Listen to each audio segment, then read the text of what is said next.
Yeah, they hate when you elevate. They stacking up losses, I'm handing them out, yeah, I had to go delegate. It feel like I'm floating, I'm lost in the moment, I swear I could levitate. They never believed that I would really fly, I had to go demonstrate. I had to set them straight. They hate when you elevate, elevate, elevate. They hate when you elevate, elevate, elevate. Yeah, they hate when you elevate, elevate, elevate. They hate when you elevate, yeah. I had to elevate. I'm way too fly. Yeah, I'm feeling myself. Ain't no chance I'm coming down, no. Got a soul view to myself, yeah. Why would I give it up? Why do they wanna come take my place? I work too hard for it, don't need a replacement. It's my vocation, now I got rollies all in rotation. Hop on the jet just to take a vacation. Remember the moments we trapped in the basement. Now the hard work is all taking me places. Swatting all black like we trapped in the matrix. Bet on myself and go ball out in Vegas. Living a life like I'm rich and I'm famous. Don't see the grind that I know that it came with. I ain't make it this far for myself, yeah. I had to prove to everybody else. I had to set them straight, yeah. I had to grow, so I had to renovate. I know they hate when you elevate. They stacking up losses, I'm handing them out, yeah. I had to go delegate. It feel like I'm floating, inevitable D block. I could levitate. They never believed that I would really fly. I had to go demonstrate. I had to set them straight. They hate when you elevate, elevate, elevate. They hate when you elevate, elevate, elevate. Yeah, they hate when you elevate, elevate, elevate. Yeah. Salute to everybody in the building. Yeah, man. Hit the likes when y'all up in here, man. Shout out to AK Crowder. God bless, man. Blessings. Devontae Richardson, salute. Eastside Easy, salute. Oh, raising the back. Yeah, man. That elevate do be hitting. What's good, Ray? What's good with you, family? You definitely ain't got no sound. You on mute. Definitely don't hear you. Yeah, no doubt. Yeah, man, that elevate do hit different, right, AK? I ain't gonna lie with you, that elevate, that joint just hit me different too, man. It resonates with me so much every time I play it for the show. Whenever I hear it, it does something for me. You know what I'm saying? It does do something for me at the end of the day. I'm not gonna act like it don't. You know what I mean? I'm not gonna act like it don't, man.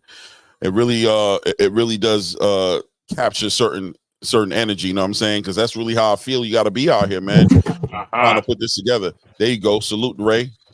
What up? It's that what type up, of energy I'm trying to capture, you know what I mean? Trying to, let's act our age out here. Let's talk about this sport. Let's also help the sport elevate, but let's also elevate ourselves and hold ourselves to it. You know what I mean? You play it in the truck, no doubt, AK. It hit different, man. It works. It works.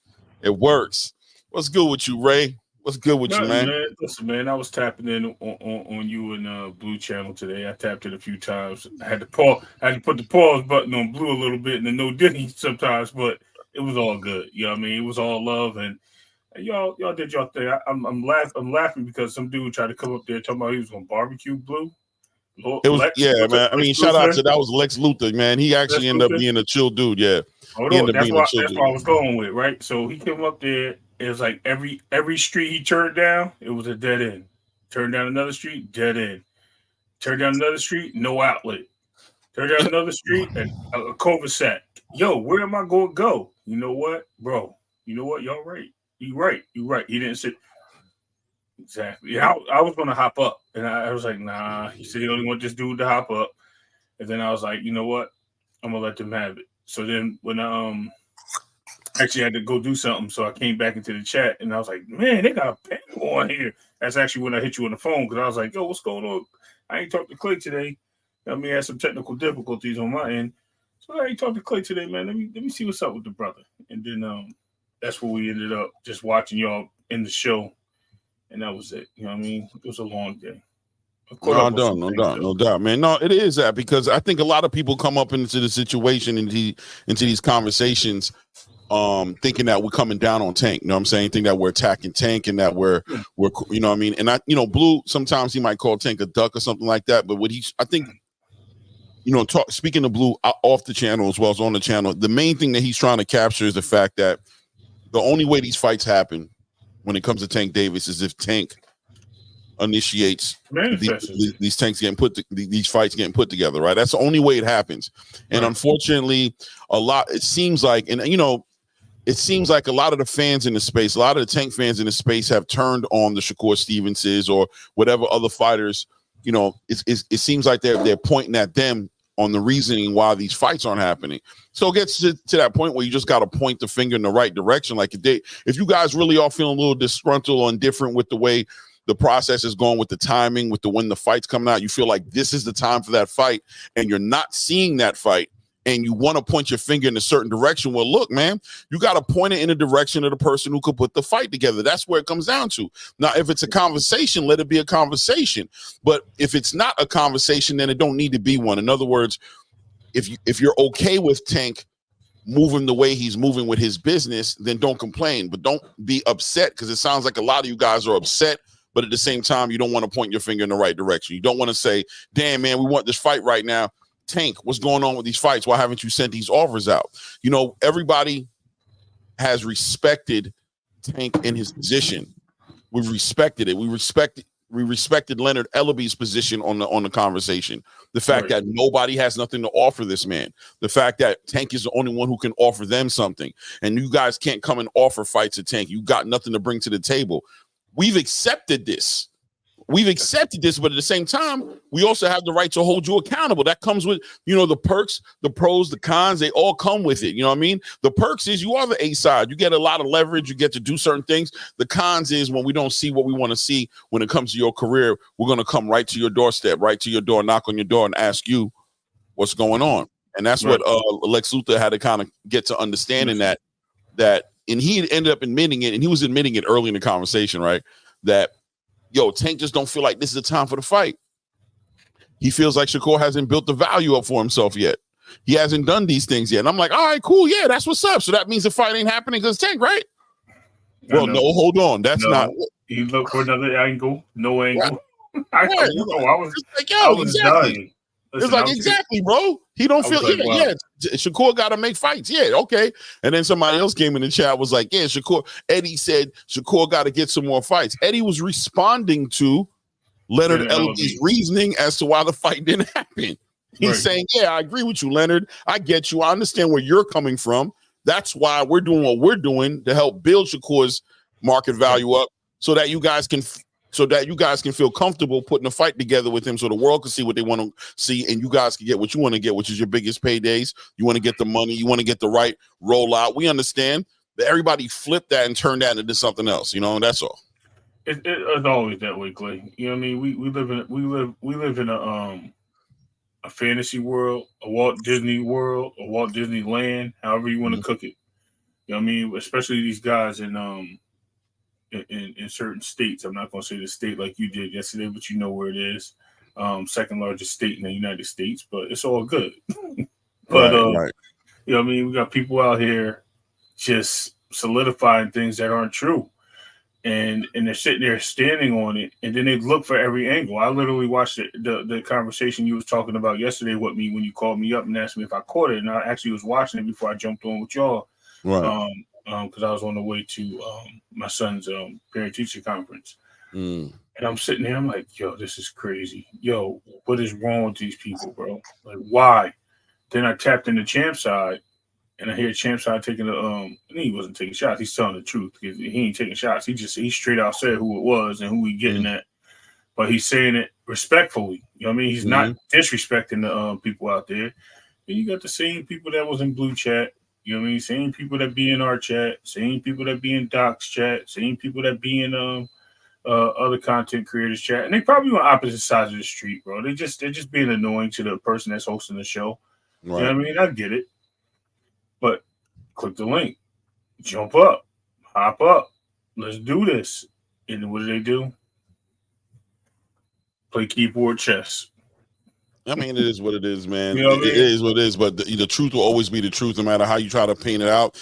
And you can't have it both. You can't ask for Tank to be the face of boxing, but when we try to hold him to the same standards we're holding a Canelo Alvarez to, you guys say that, you can't make somebody want to fight. Well, Canelo doesn't seem to have a problem making the people he wants to fight them.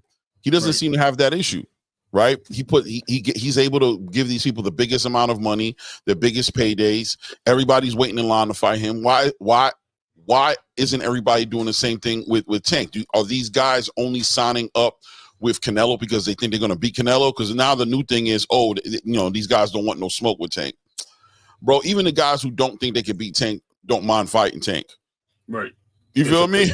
Apparently, he's a payday. Why wouldn't I want to fight him? Didn't people get in the ring with Mike Tyson, though they thought he was Salute Thomas dangerous? Salute. Yo, Cornelius, is that you? I see you put play in there, so I gotta think that's Bradley. Yeah, probably. Is that Bradley? Cornelius Burnett? Burnett. Yeah, you almost said Bennett. I've seen it too. Yeah. I was like, nah, it's not. But yeah, to your point, Clay. Like I said, I mean, it's like they put the information. What's up, D Block? They put the information out there, like we're supposed to, kind of dismiss everything else that's going on, and everybody's ducking Tank. 100%. No one's ducking Tank, and if they were, like I said, was Mike Tyson the baddest man? Iron Mike, baddest man on the planet? Am I right? Mm-hmm. But people got in that ring for that bread. Didn't matter. And then eventually somebody said I could beat him. You know what I mean? And a lot of people probably thought it was easy. Just like they think Canelo easy. I think I explained this on somebody's channel. I was like, Canelo is very basic and fundamental. Y'all just can't beat him because he's so fundamental. He's not trying to do anything different. And the thing is, everyone else is trying to do something crazy. They try to beat him and they're playing for this until they get in the ring, and then the lights turn on and it becomes a reality. Like, yo, this is no longer a fantasy world.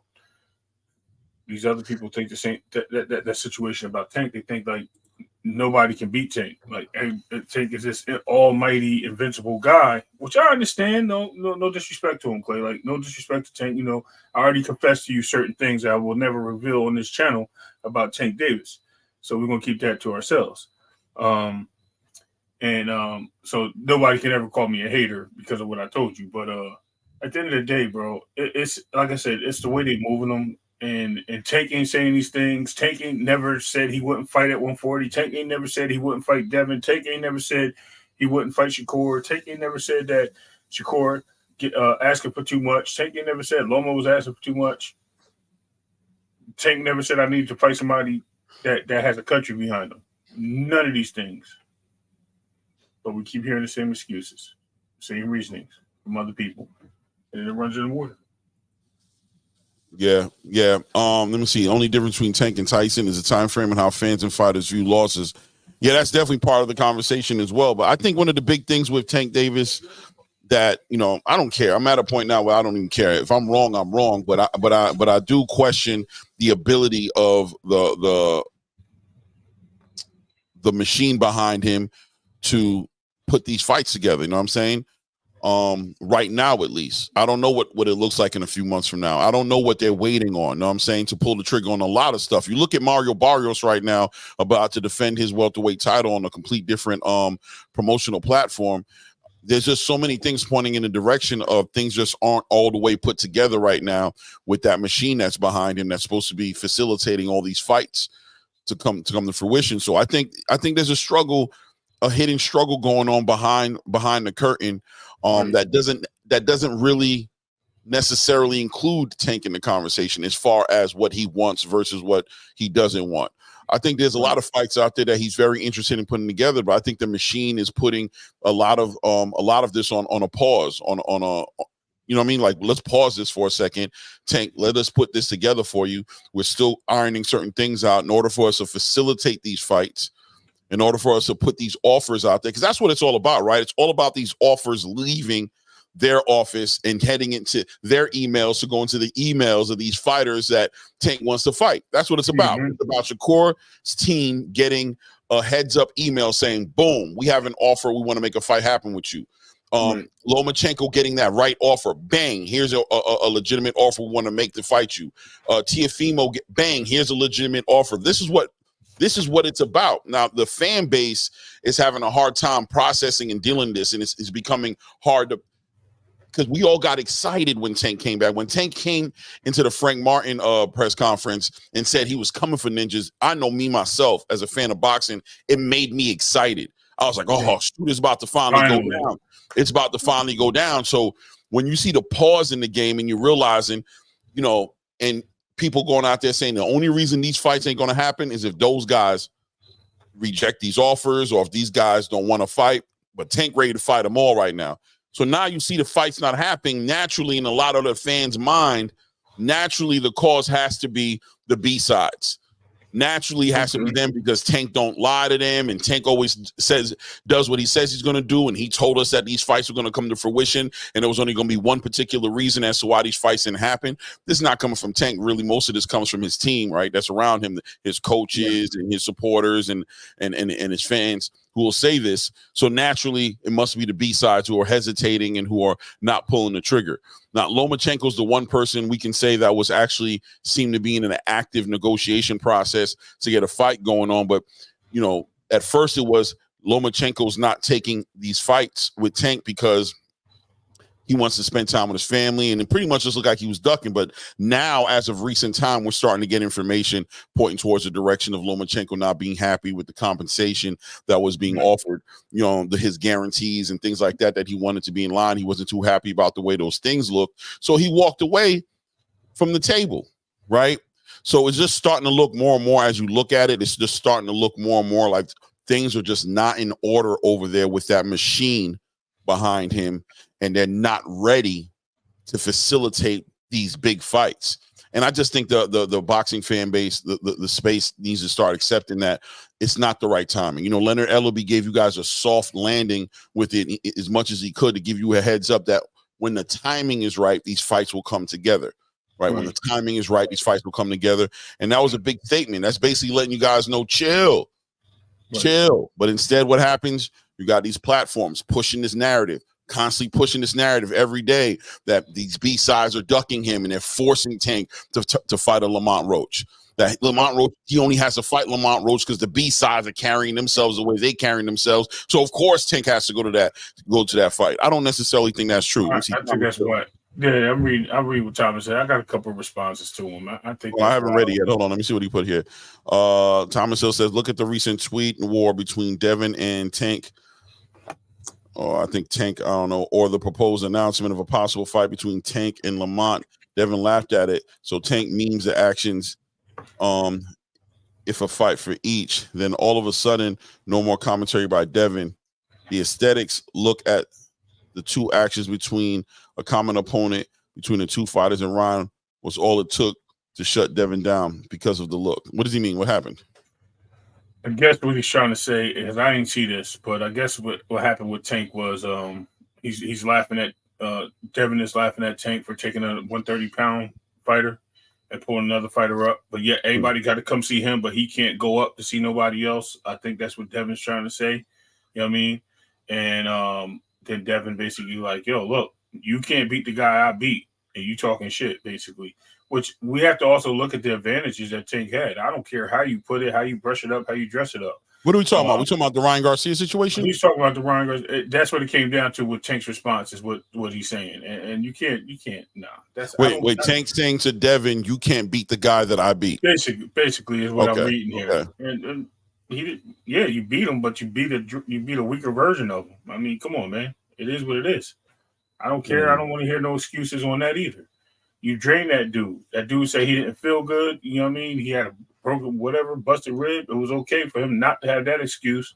But then Devin can't have the excuse that he used Ostarine. I'm just, two sides of the street. Like I said, we're going to look at things. We got to look at things fully. We can't look at things halfway on one guy and then look at the whole thing on the other guy. You know what I mean? It's just whack. And I'm not saying Thomas Hill. I'm talking about the fan base.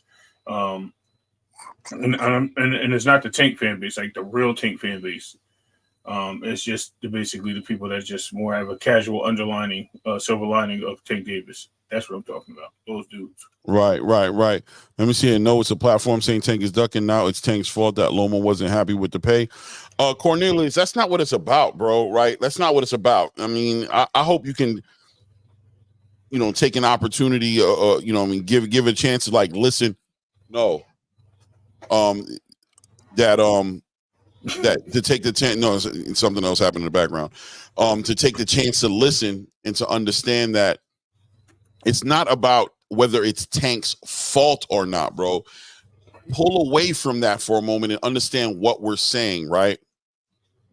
Tank's the A side. Tank's the one who can make these fights happen.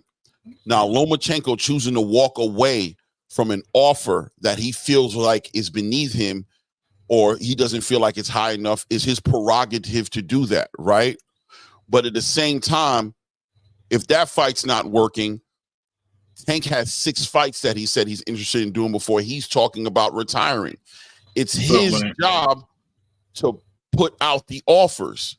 What I'm questioning is why haven't these offers been sent out to these 6 fighters? Why is Tank bringing up Lamont Roach from 130 to fight him when we know Lamont Roach is a fight that's there because of other fights that can't be made? Why can't the fights be made?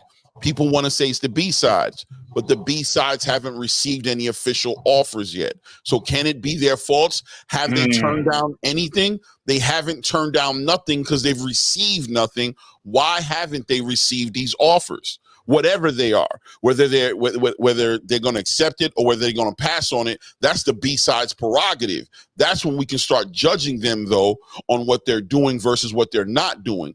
But until they receive these offers, then there's nothing to talk about. Then we're still waiting on the first part of it, which is the A side to put the offer out, which is Tank's side of the negotiation. Not just Tank, his side includes Al Heyman, Leonard Ellerbe, it includes Tom Brown, it includes anybody who helps the machine of GTD, of Tank Davis operate, anybody who pushes that franchise, that machine, all of them fall under the microscope of being questioned what's happening with these offers.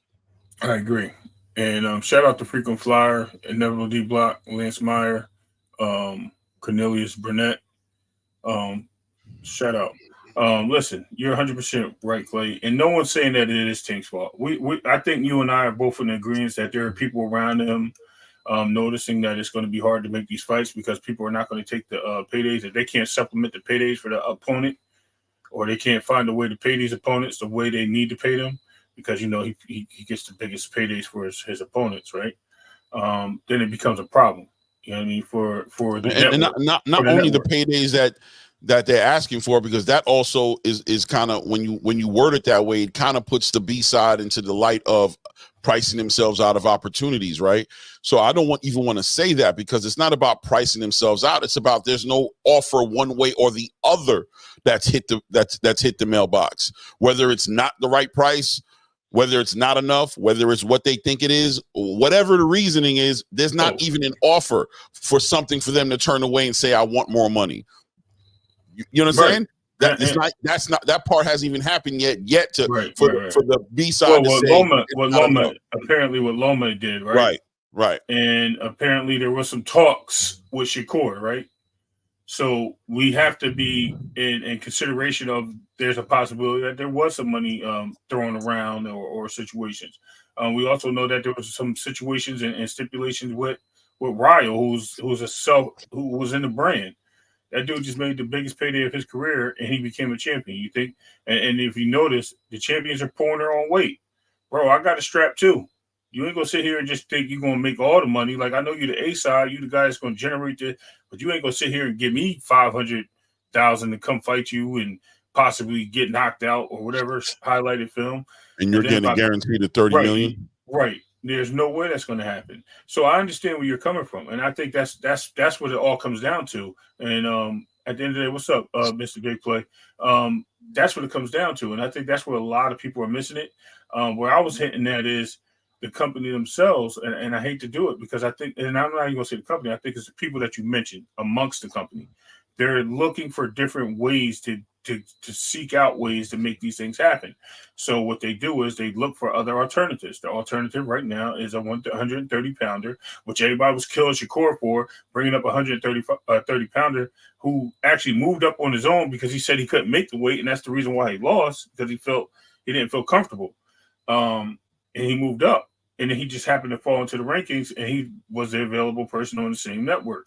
It is what it is. Like, why are we sitting there kicking one guy's back in for pulling somebody up for 130 when this guy has now done this 3 times and no one's kicking his back in? It's just, he can fight whoever he wants.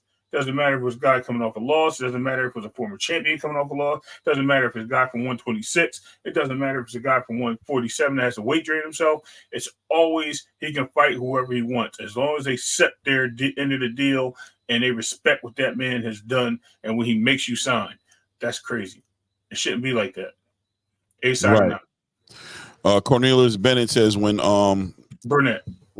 Cornelius Burnett, sorry about that, Cornelius Burnett. He says when Devin said Shakur wouldn't accept the percentage being offered, okay, then it's Shakur is to blame. He should have accepted. But when it's Tank offered to Loma, it's a low ball. Cornelius, you know, I'm trying. I want to be like, I understand what you're saying there, but I'm being honest with you. That's not what we're saying at all, right? So what you're saying, I understand what you're saying, but it's not correlating with what we're saying, right? I didn't say he lowballed Loma. I don't know that he lowballed Loma. What I'm saying is Loma received an offer, didn't like the offer, so he walked away from the table. That's his prerogative to do that. But in essence, though, at least Loma got an offer. What I'm saying is, why haven't the other fighters on that list, and we can point directly at Shakur Stevenson because there was an open line of communication between Tank's team and Shakur's team. Why hasn't there been an offer sent over to Shakur for Shakur to turn down or accept? Why hasn't there been an offer sent anywhere else for real to the people on that list for them to reject? What has happened? What's going on? Not a fair offer translates to a low ball. I did not say it was not a fair offer, Cornelius. I'm going to give this one more shot, right? I'm saying to you that he made an offer to Lomachenko, whether it was a low ball or not a low ball offer. Lomachenko walked away from it, but at least Lomachenko got an offer. Why hasn't Shakur received an offer as well? Or the other 5 to 6 fighters that are on that list received an offer? And not from Tank. Last time I checked, Tank don't send nobody offers. His team does it, right? What has frozen his team's responsibility to Tank to send offers to the fighters that Tank wants to fight? Why has that happened? You understand what I'm saying now? Because I didn't say it was a fair offer. I didn't say that. So you said not a fair offer translates to low ball. I never said it wasn't a fair offer, nor did I ever say that anything about it being Tank's fault for not sending enough money. I'm talking about offers being sent versus offers not being sent. I'm talking about to the actual foundation to a negotiation or towards an intent to make a fight. The actual foundation to that happening, why hasn't that been initiated by the A side, as most people are expecting him to do? Right? And that's not a shot at Tank saying Tank is not trying to fight. I'm saying there's something wrong in the picture. There's something wrong because the offer is Tank's team and Tank's representation's responsibility to put out there. That's all I'm saying, right? It's not about him lowballing or about him trying to, I don't know where you're going with it, but I'm trying my best to keep you on topic so that you don't feel like we're throwing shots at Tank, but it's up to you to embrace it or push it away. Not. We're talking about the industry and what it has to do with Tank. If you're actually really dialing in, right. It's definitely not a one-sided. Salute 4K, Zay. Yeah, salute 4K. It's not us telling you that Tank is the problem. We're talking about the powers that be or whoever could be around Tank is creating different situations for him without empowering him to go on his list or his success to try to become undisputed at 135. And for some reason, it's becoming an issue for him. And he's just allowing it to happen because he's like, whatever.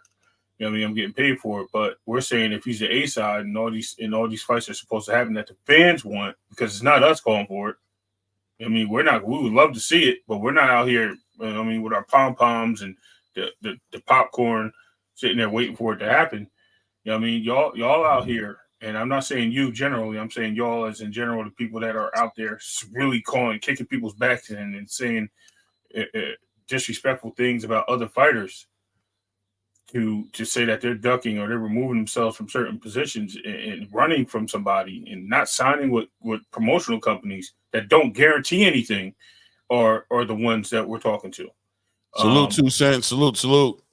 That has nothing to do with the way he's about Tank Davis himself in general. It's just the fact that we're talking about the parties that be at the end of the day. I think you're confusing things. Yeah, I mean, and I don't think it's really even confusing, but I do think that people hear attack and they feel attack on their favorite fighter, and they don't want to look into it and have a deeper conversation to say, yo, we all want the same thing. But the conversation should be based around building and making this fight happen.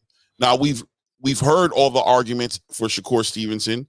We've heard all the arguments about him going to Eddie Hearn and going to Matchroom and this being the reason why the fight hasn't happened.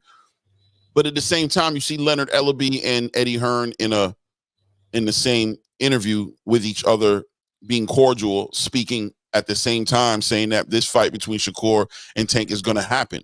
It's just about the timing. So it doesn't look like, when you look at them speak in the same room with each other, two people who were trying to choke each other out, or at least Leonard was trying to choke out Eddie Hearn at some point. It doesn't look like that's getting in the way of any fights getting put together from the outside looking in. It just doesn't look like that's what's stopping it. You know, Leonard's not saying, oh man, you know, Shakur decided to go over there, so you know how that goes. I don't see him talking like that in interviews. I see him saying that Tank wants this fight, so this fight is going to happen. That's a fight Tank wants, so this fight's going to happen. It's just about the right timing. I'm hearing him say that.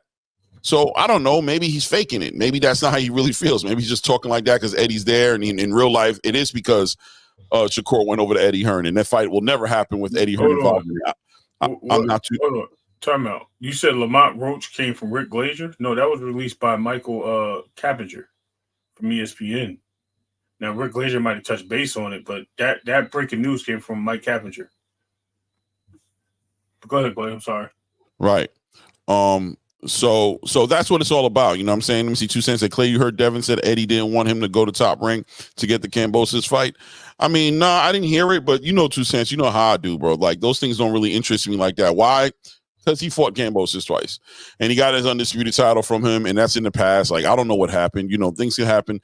At the end of the day, it didn't stop Eddie Hearn. It didn't stop Devin Haney from doing what he wanted to do. So, I mean, obviously it got put together. You know what I'm saying?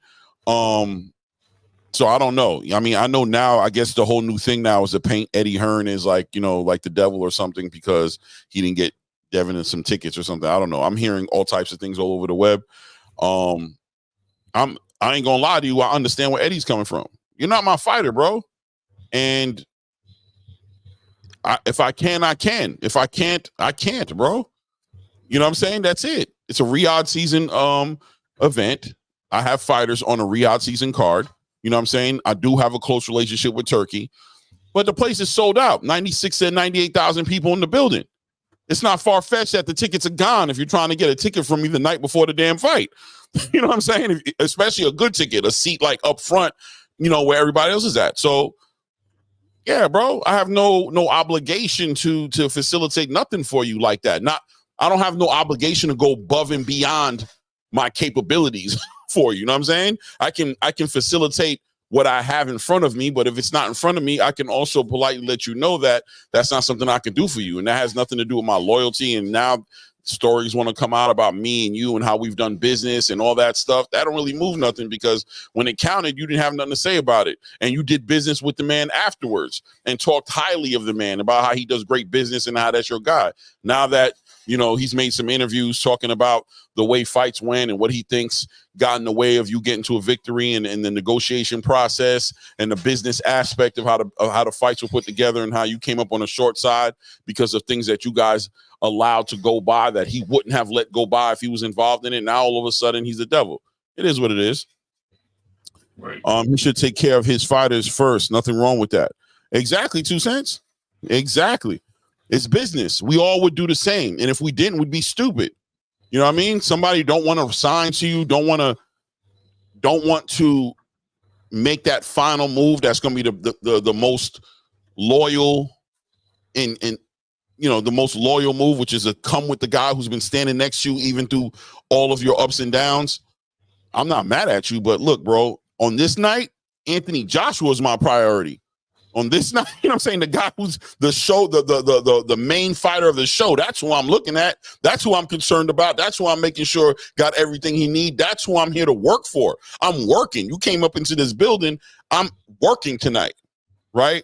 So it's not about you, And like Eddie said, no, maybe you're getting a little too full of yourself. Maybe you're starting to feel a little, you know what I mean?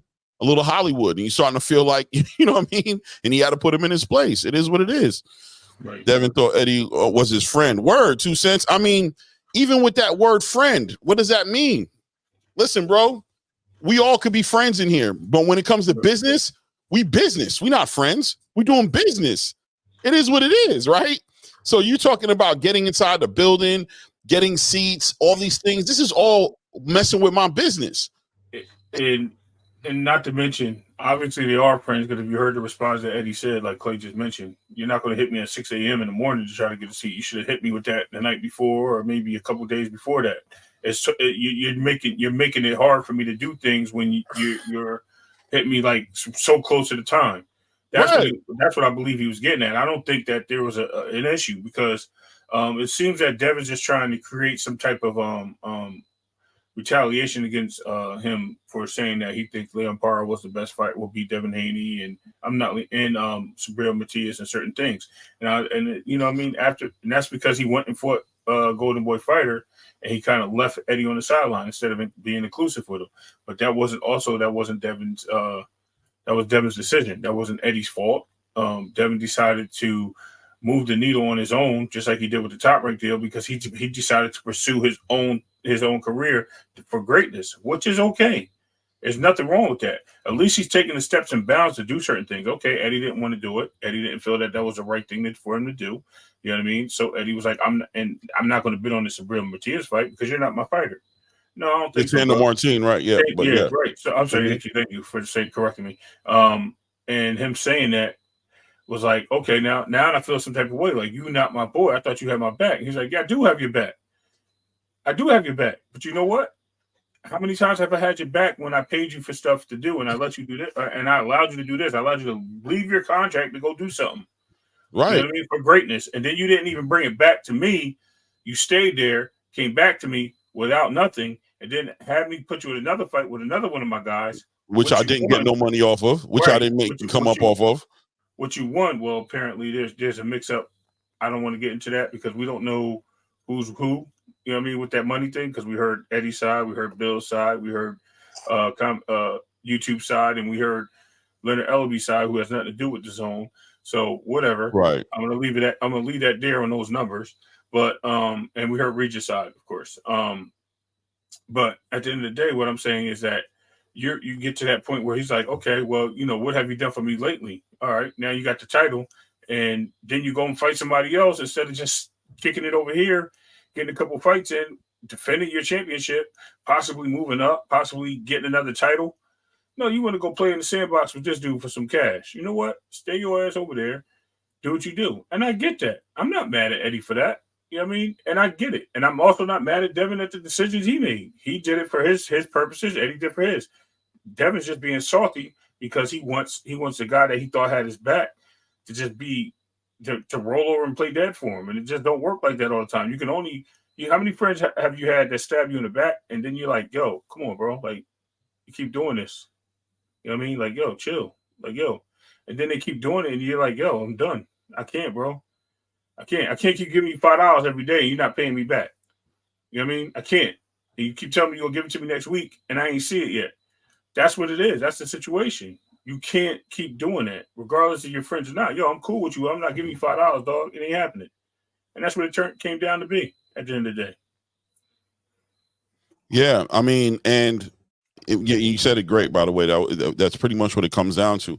There's nothing to be mad at mad at Eddie Hearns for, man. And I know, listen, this tribal mentality in the boxing space, these opportunities are going to come. And people who have their narrative they're trying to push are going to use these opportunities to jump on people and make it a European versus American or you know what I mean? I see it. I see it already happening. I don't participate in it because I genuinely could give a shit about it. Like I have no cares about it, like zero cares inside of me about this topic, right? Mm-hmm. People are people, and right is right and wrong is wrong, and people have their right to defend their interest in negotiation for business and even in friendship and anything that happens. Everybody has their right to defend their interest. There's no dire, no matter what I lose, no matter what I have, you know what I'm saying? No matter how much it compromises what I'm building mentality that is supposed to be carried out to prove some sort of loyalty or friendship to another person. I have the interest of myself, my business partners, the people who are affiliated with me, to my fighters who are actually signed to me to operate in a certain way to keep the integrity of this business where it is so everybody can benefit from it accordingly. You as an outside person who freely chooses to make yourself an outside person who takes advantages of the perks of and the pros that come with my ability to do business, but refuse to take any risk to help me make money, and maybe potentially you don't get the fight you want, or I don't know what your reasons are for not signing to me, you being your own boss, or you having the freedom to move around like you see fit. That's cool and that's fair. But Eddie Hearn has the right to protect his interests and to move in his own interests, and it don't got to be anything more than that. It don't got to be, I told you that white man ain't love you, boy. You see you went over there, that white man, it don't got to be all that bull shit, bro. It don't got to be all that. It could just be right what we see that on the surface level. You know what I'm saying? So, you know, Devin has the choices to make, and he has to figure it out. If he plans on coming back to boxing, which is what I'm hearing, he's trying to put some fights together. Yo, good luck. Do that. Train. Get better. Close up those holes. You know what I mean? Raise that right hand. Do those things that are going to help you be the greatest version of yourself that you're going to be, so that you can show out and be a great boxer, bro. That's it. But Eddie Hearn, you know what I'm saying? I don't see no reason to point no fingers at him in any negative way. I just don't see it yet. I'm more so holding Eddie Hearn accountable for what he said about Anthony Joshua having a rematch clause. You know what I'm saying? That right there is more of a conversation piece for me. Right. Like, damn, bro, you lied, bro. You said he had a damn rematch clause. He ain't got no damn rematch clause, bro. Right. You know what I mean? Now, I hear his response to it being that Turki Al-Sheikh has told him privately that if that's a fight he wants, he can facilitate that. So he's using that as some sort of rematch clause type of equivalence. But at the same time, no, brother, you said he had a rematch clause inside of the ring on the microphone in front of the whole world, bro. He does not have a rematch clause. That's misleading at the minimum, lying at the most transparent version of what you've done. But it is what it is. You know what I'm saying? No. Let's top this. Wait, hold on 1 second. Just give me 1 second before you jump in. 2 Cents said he ain't got a rematch clause. He said in the ring they had one. Now he ain't no. 2 Cents. It's the truth. You know what I mean? I'm not gonna hide for Eddie Hearn. Like that's what it is. You know what I mean? He came out on Skybox News yesterday. And he was confronted because Frank Warren put out a tweet saying there's no rematch clause. So obviously Sky News, which is, you know, their local news company over there, their big news company in the UK, and Sky News had an interview and confronted him on it. And he said, yeah, there's actually not a rematch clause. But what he did was he responded, or he tried to, you know, soften the blow of what it looks like on the surface, which is that you just lied, my guy. You know what I'm saying? And try to basically say that it's a relationship with Turki, and that Anthony has one more fight on the Riyadh, on his contract with Riyadh Season, and that Turki communicated with him that Daniel Dubois was on the list, on the table as a potential fighter that Anthony Joshua could fight if he wants to. Now, look, at the same time, I want to be clear to say this. I've also heard Daniel Dubois say out of his own mouth that he's willing to do the rematch as long as it's the right compensation and the right money. You know, if Turki's involved in it, that shouldn't be too much of an issue. I've also heard Anthony Joshua said, you know what I'm saying, supposedly rumors are that Anthony Joshua does want to activate some sort of rematch clause or some ability to fight Daniel Dubois. So it's there. It still can happen. We might, I think, be honest with you, I think that's what we're going to see is Anthony Joshua rematching Daniel Dubois. But as far as technically speaking, as far as a rematch clause is concerned, as far as an obligation that Daniel Dubois has to respect the rematch clause being activated, there is nothing to activate because it doesn't exist. Which, when we look at it, we got to be honest, guys, right? Why in the hell would Daniel Dubois need to be involved in a rematch clause conversation when he was the champion? It's not like he was taking the belt away from Anthony Joshua and Anthony Joshua was protecting his interest, right? So, that it is what it is. But yeah, just to bring it full circle, ain't no rematch clause in that contract. Facts. All right. So for that next question, I hear you, 2 cents. I hear you, 2 cents. I can't even hold you. See, that's what I'm saying. That's exactly what I was going with. So exactly what you just said. So now we got to keep our eye on Eddie, but yet Devin can't. You see, there's hypocrisy in the questions, and not for her. I'm just saying in the fan base. You know what I mean? So maybe is Eddie right? Is Devin right? Or is Eddie right? Because remember, we were kicking Eddie's back in a month ago about the whole Brian Norman thing, talking about he's lying the boots and this and that. You know what I mean? Shakur better watch himself, this and that. Bro, we can't have it every single way. Detroit. We cannot have it every single way because we get it where we're one day talking about how bad Eddie is, but then when it becomes Devin, Eddie's a good guy. You know what I mean? It's always parallels. Keep the same energy for the same people. And I'm not saying this is definitely not the 2 cents. This is just generally what I'm hearing in the space. You spoke on everything. I spoke on everything. Yes, I do understand that. But keep that same energy. If you think Eddie's a snake, let him be a snake all the way through. You know what I mean? Don't change it up because the guy Devin's involved now, and we don't like Devin. So I'm not talking about you, 2 cents. I'm saying generally speaking, because like I said, I heard it from from different platforms in certain conversations. So when it becomes Devin, okay, yeah, now Devin's getting his butt kicked by Eddie now. Ha ha ha. You know what I mean? Eddie don't like him. He always told him he was come on, man. Like, that's just not even necessary. It's however you first of all, these guys are all professionals. We're not a part of their lives besides helping them make their paychecks. That's it. That's all we do. But we take it upon amongst ourselves to put ourselves in their lives, in their shoes, and try to walk their paths. Let them be the boxers. Let them deal with the celebrity shit on their own. That's why I don't like the business of boxing, because it becomes, like I said, it becomes a soap opera. That's not our business. Like, at the end of the day, yeah, they made it public, but it's really not our business. It's just something to talk about when there's nothing to talk about. And that's what it becomes at the end of the day. And I think that we reach too much like to the dumb stuff. Like, if we want to talk about the fights that can possibly be made, you know what I mean, on some fan stuff, that's cool. Some fanatic stuff, that's cool. You want to talk about boxing in general, what happens in the ring, what happened in the ring, what's coming up in the ring, I'm all for that. But once we start going down these rabbit holes of who's wrong, who's right, I mean, we can speak on it. It's part of the news. I get it. You know what I mean? And I have no issue with that. I'm saying we can speak on it because I don't mind. But I just think it becomes a little redundant and way too much. It becomes more pressing than it needs to be. And I don't know if I'm saying this correctly or not, but I just think it becomes overshadows what's really going on in boxing. And that's the problem. And I mean, I don't mind talking about it. Like I said, as long as we spend 20 minutes on it, not you, Clay. I'm just saying in the world of boxing. But we spend hours and days on this stuff that don't make any sense. I don't care about Devin and Eddie quarrels, whatever you want to call it. I don't. But it is what it is. I mean, I'll talk about it. Like I said, you can keep it going. Right. 2 cents says if they don't want us to talk about it, they should have handled it properly. 100% 2 cents. I agree with you. I think it's all there to be conversated about. You know what I mean? I think it all makes a difference. And as much as I try to support what's going on over there with Matchroom or Eddie Hearn or Turki Al-Sheikh, more importantly, right? If they do some shady shit, I'm gonna say something, bro. I'm not gonna sit there and hold no. I ain't gonna hold. I ain't playing that game. I really don't care about nobody in this game that much to sit here and speak only positively about them and never speak. You know what I'm saying? What they do.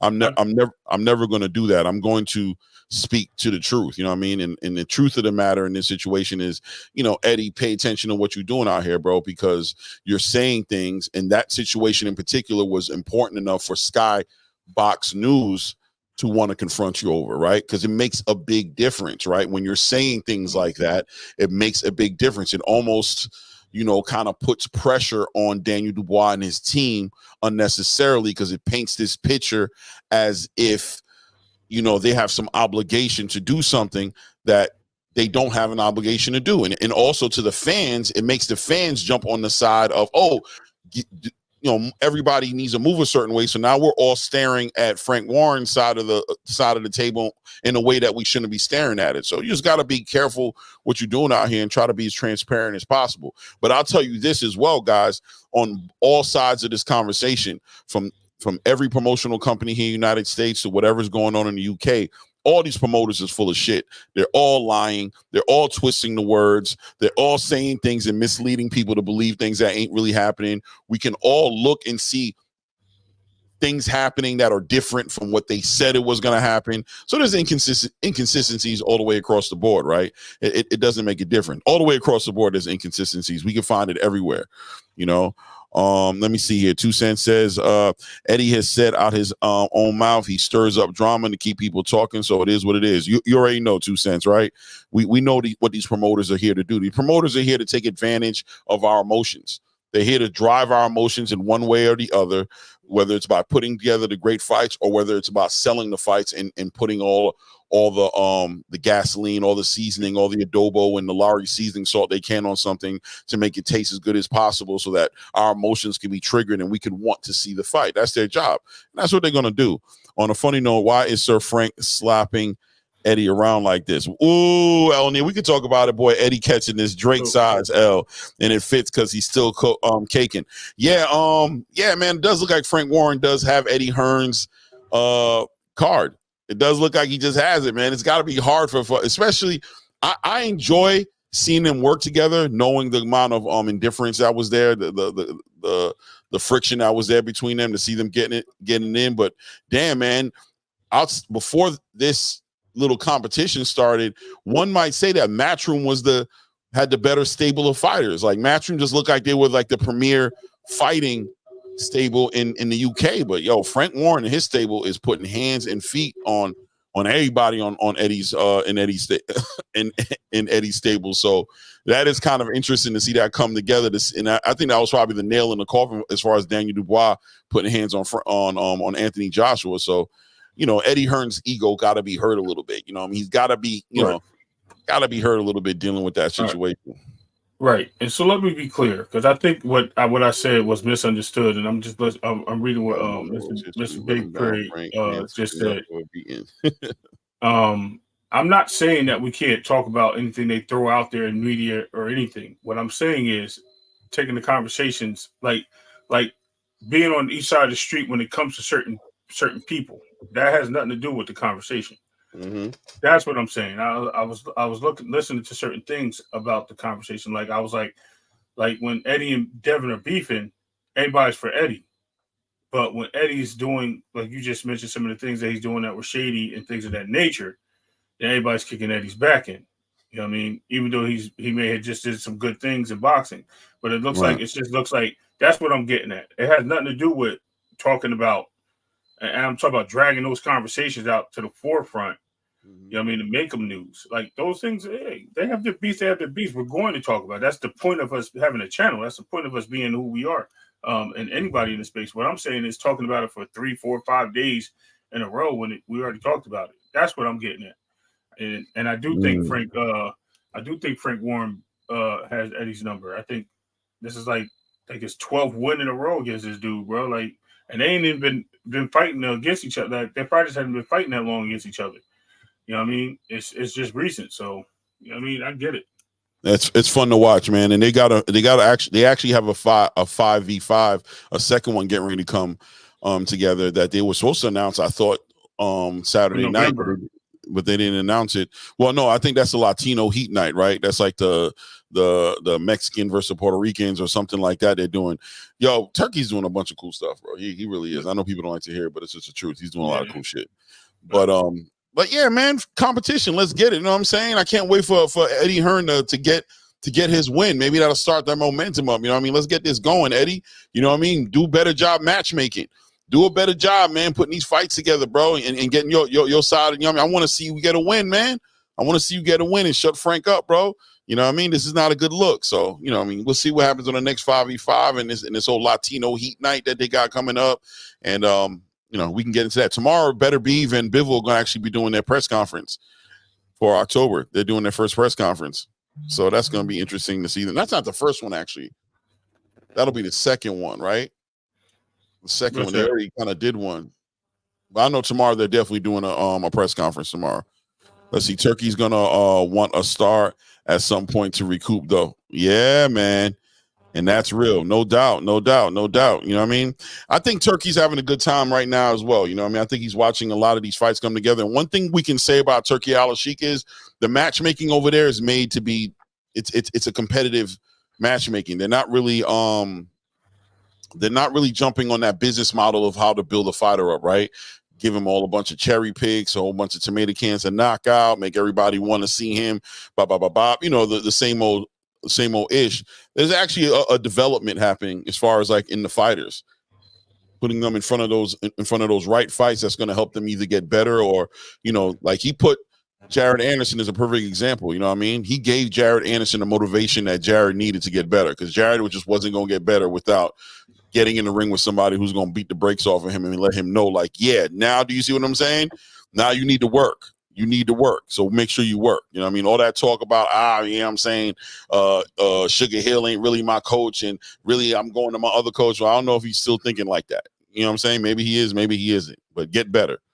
Get better. You know what I mean?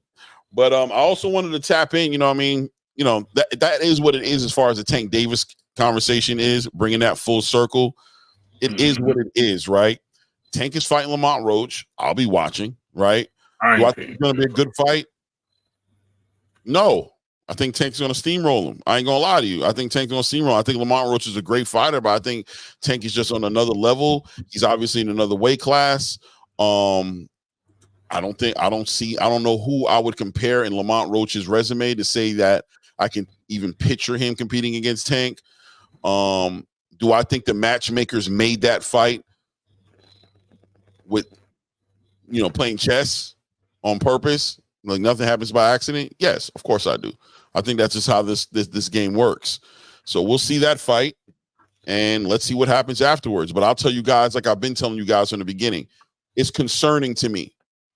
It's concerning to me to hear Tank Davis say what he wants to happen. Makes it clear. It's been concerning to me to see Tank not fight on the first PBC card when I know, I don't care what nobody says, it was sold to me he would be on that card. Right. And then he wasn't. And I know there's a reason for it. I don't care if you guys want to sit on it and play with it or you guys want to say, I don't care. You know what I'm saying? Real talk. I know what I know. You know what you know. That's cool. What I know is I was sold that he was going to be on that card and he wasn't. And then when he came out and all the tweets that he was saying about, if you guys don't see me here, you know why. I remember all that ish. And then to see him come out and not even show up to that grand arrival saying that the promotion for this was trash, that was letting me know that he didn't like the way the money was being spread around in the promotion of that event. He's acknowledging and highlighting things that are making him suspicious. And then this fight between him and Loma, and the way Loma walked away from that negotiation table, it gives me concern. I don't care. And then Shakur opening a line of communication with him to ask him his availability. I believe there was going to be an attempt to make that fight happen, and I believe it didn't happen, not by design, but by circumstance. I believe that's why the fight wasn't made, by circumstance. And I believe Lamont Roach is concerning because I don't think Lamont Roach was one of the 6 fights that Tank wanted to fight. So we'll keep on watching and we'll see what's happening. And I also think it's weird that the PBC's only had 4 events this year, 2 of them being with Canelo Alvarez. There's a lot of fighters on that PBC roster who hasn't fought yet, and it's also concerning to see Mario Barrios fighting over there at Jake Paul's card. I can go down the list. I really can do this all night, but at the end of the day, I'll digress and I'll watch like you guys have been watching, and we'll see what happens. I just want to see good fights, so we'll see what happens. Let me see here. 2 cents says, I think Frank got some Diddy tapes on Eddie Calling Eddie because ain't no way all these fighters keep losing. Oh man, 2 Cents. I know 2 Cents. You're right. They are rebuilding 100%. And I'm glad that you would say that, because I know you're being transparent and honest as you possibly can be. But I think what comes with this rebuilding is there are fighters. Okay. Right. There are fighters who are looking bad out here because they're not active. That's unfortunately an inconvenient side effect of this rebuilding that's happening. Right. This last PBC card that just dropped with Canelo Alvarez, I seen rust all over that card. It was nasty work to see Stephen Fulton get clipped like that, knowing he didn't fight in about 12 to 14 months. It was nasty work to see Danny Garcia look like that, knowing that boy ain't fought in 2.5 years. It was nasty work to see Caleb Plant get sat on his pockets like that. You know what I'm saying? Knowing that boy ain't fought since 2023. Nasty work. And there's a lot of fighters who are getting even less attention than these guys are getting. So yeah, man, I'm fully aware, as a matter of fact, that there's a building process going on. But what's happening as a result of it? Well, Tank is fighting Lamont Roach. That's one thing that's happening because of it, right? Tank's not fighting Shakur. Tank's not sending an offer to Shakur. He's not sending an offer to Devin. He's not sending an offer to whoever else he wants to send an offer to. He's taking who the PBC has for him instead of taking who he said he wants to fight. If Canelo Alvarez would have, when Canelo Alvarez don't deal with those things, right? He doesn't deal with those things. I mean, you can kind of say he does with the Jaime Munguia situation, right? Because he was leaving and he wanted to fight Charlo. You know what I'm saying? He ended up coming back to fight to end up fighting Jaime Munguia, but I don't think it's the same thing. I think it's just a little different. So we'll see. But everything with Canelo has been co-promoted. It's never been a solid PBC event. 100%. PBC has been, and most of the actually events have been co-promoted besides the Tank fight, and I believe there's some fighters that got paid in from other aspects of the boxing world anyway. 100%. The problem we're looking at with the PBC is not that if they're rebuilding or they're not rebuilding. I mean, everybody has to go through a cycle, but they're just it's not what it used to be. It's like everyone's used to seeing the PBC on top because the PBC has always been that where all the welterweights were at one point, and they had a couple of heavyweights there, and they had star power. And then once that started diminishing and people started leaving the PBC or starting to spread their wings and open their own things and go into other platforms, that's when it became an issue. And we've seen it when the PBC fighters started crossing the street. Active fighters, older fighters, people leaving, like I said, just recent times. We had like 4 fighters leave the PBC and go other places. We see PBC fighters that want to have fights being allowed to go fight on Pro Box networks and Intertangle and other boxing matches, and they're losing these fights or making draws or looking bad while they're out there. Now we got a Mario Barrios who's fighting on MVP card. We got them making this big acquisition. With Andrade, and look at Andrade right now. Look what he's doing. He's sitting. He lost to Benavidez. We haven't heard from him.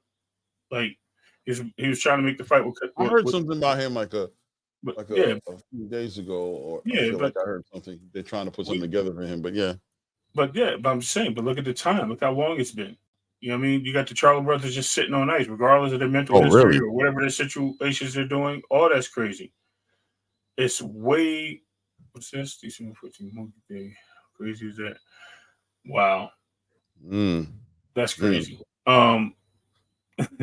But we have all these things because they never cross the street, or they didn't do this, or they have enough fighters in their stable. And then you got guys that Tank's fighting from lower divisions. That's rebuilding. I mean, you have enough fighters there for Tank to fight. What happened to De Los Santos? You know what I mean? He clowns Shakur for letting De Los Santos let him run around the ring. Hey, go in there and show Shakur how it's done. You know what I mean? Like, there's opportunities there. There's a lot of opportunities. They got another fighter. Santos is injured. Okay, I know he's injured. Listen, he's injured. He's injured now, but there's opportunity. Is what I'm telling you. Like, there's opportunity for these fights to happen. And if you want to talk about De Los Santos being injured, You're looking for a fighter in the division that moved up. I hate to say it. Well, I don't want to make him a fighter, but if you want to talk about another fighter fighting on Pro Box, yeah, he seems like he's washed up. He's got 2 losses. It's so easy. PBC throws their fighters away after a loss. It's like they only want top guys. 0 losses doesn't make the fighter great. They're trying to move Chris Colbert to Pro Box because they don't want him on their cards no more. You know what I mean? Made him look bad. We gotta look at all these things that's coming about and what's going on over there. Like you said, 4 fights. This is going to be their 5th fight with Tank. If it happens this year, it'll be their 5th fight that they're putting on. Yeah, they're trying to top heavy that card because their last card to me was a stinker. I hate to say it. Their undercard should have been their damn main card. You can call it. What you say? Chris Colbert did it to himself. He didn't do nothing to himself. He's a boxer like everybody else that gets in that ring. Mistakes. Nah, he did that to himself. He trashed now. No, he didn't. Man. He didn't do that to himself. Yeah, he did do it, y'all. He did, man. He's not. He didn't put that effort into his career. It's okay. You can get your moment. It is what it is. I'm sorry, bro. Like, it's cool. Not That's him. on you. I don't care about. I'm not talking about Chris Colbert. This is not about Chris Colbert. I'm not switching to Chris Colbert. I hear you. I'm just keeping it 100. That's your opinion. Listen, that's why they're called close. He this close to being Adrian Broner, bro. He this close. He's okay. Right. That's cool. There. That's cool. That's your opinion. There. That's your opinion. Yeah, I mean, we'll see what he does October 9th. You know what I'm saying? Let's see what he does. I don't even think he wins that fight. I'll be honest. Okay, with you. But I don't care about Chris Colbert. But I don't care. That's not the point. I'm making a point of fighters moving outside of the PBC that are PBC fighters and fighting on other platforms. I'm not really discussing Chris Colbert in general. Yeah, you was. You've been selling Chris Colbert for weeks now. Oh no, I was just talking. You guys remember he was sitting there trying to put Chris Colbert in there with Tank? Absolutely. Yeah, because I was talking shit. So don't let him fool you guys. Don't let him fool you guys, Listen, bro. You're right. Don't let me fool you because they did the next best thing. They brought somebody else up to replace Chris Colbert from 130. But yeah, a champion at least. A champion. Not Colbert no Chris Colbert who just got fucking rolled up like an Asian spring roll last fight he was with against Rayo. That's okay. Hey, but he got rolled up, right? He got rolled up. It's okay. Yeah, he better be careful. You better be careful. You're just trying to push a narrative. Don't do that. Yeah, you're right, no. 2 cents. I mean, look, at the end of the, I hate saying at the end of the day. I think I'm making that my line now. That at the end of the day line, I think I'm doing it too much. But bringing it full circle to say one thing, because I do want to get into some boxing. I don't want to continue to just keep talking about the politics of the way this business is working and the corruption of this business, right? But I will say, for whatever it's worth, fighters need to be active. They're not crossing the street. Man, let me finish. I don't know. Let me finish building. Fighters need to be active. They need to fight in order to get better, in order to keep their tools sharp, in order to keep their skill sharp. They need to be active. And whether a promotional company is growing themselves right now, rebuilding themselves, going through a little phase, whatever it is, it doesn't take away how important activity is. And we're going to question these things because of the fighters that we don't see fighting.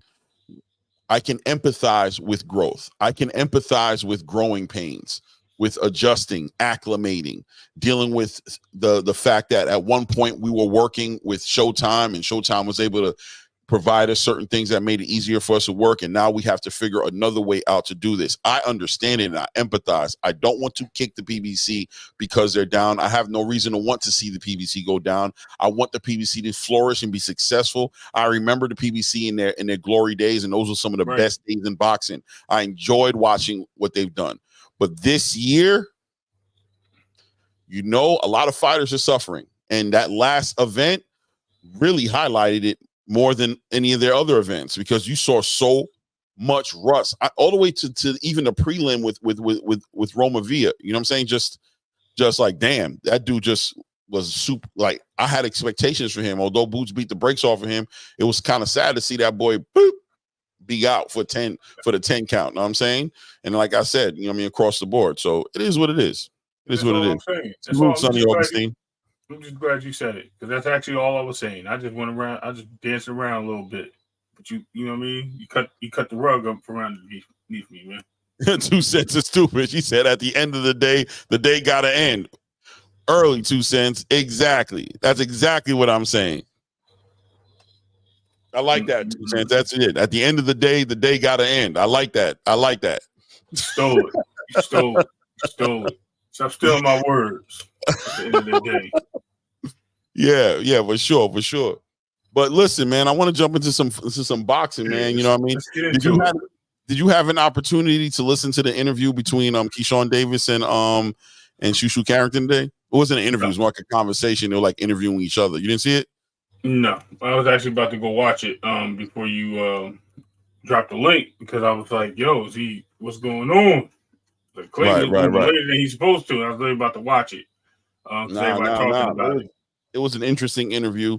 I'm telling you guys, man, first of all, Shushu Carrington, after this fight, I need to see Shushu in some title contention. So I don't care who you're gonna go at, whether it's whether it's Rafael Espinoza, whether it's who else are the champions down there? Who else is the champion down there at 126 that I'm missing right now? I know Espinoza is one. We got Alberto. What's his name?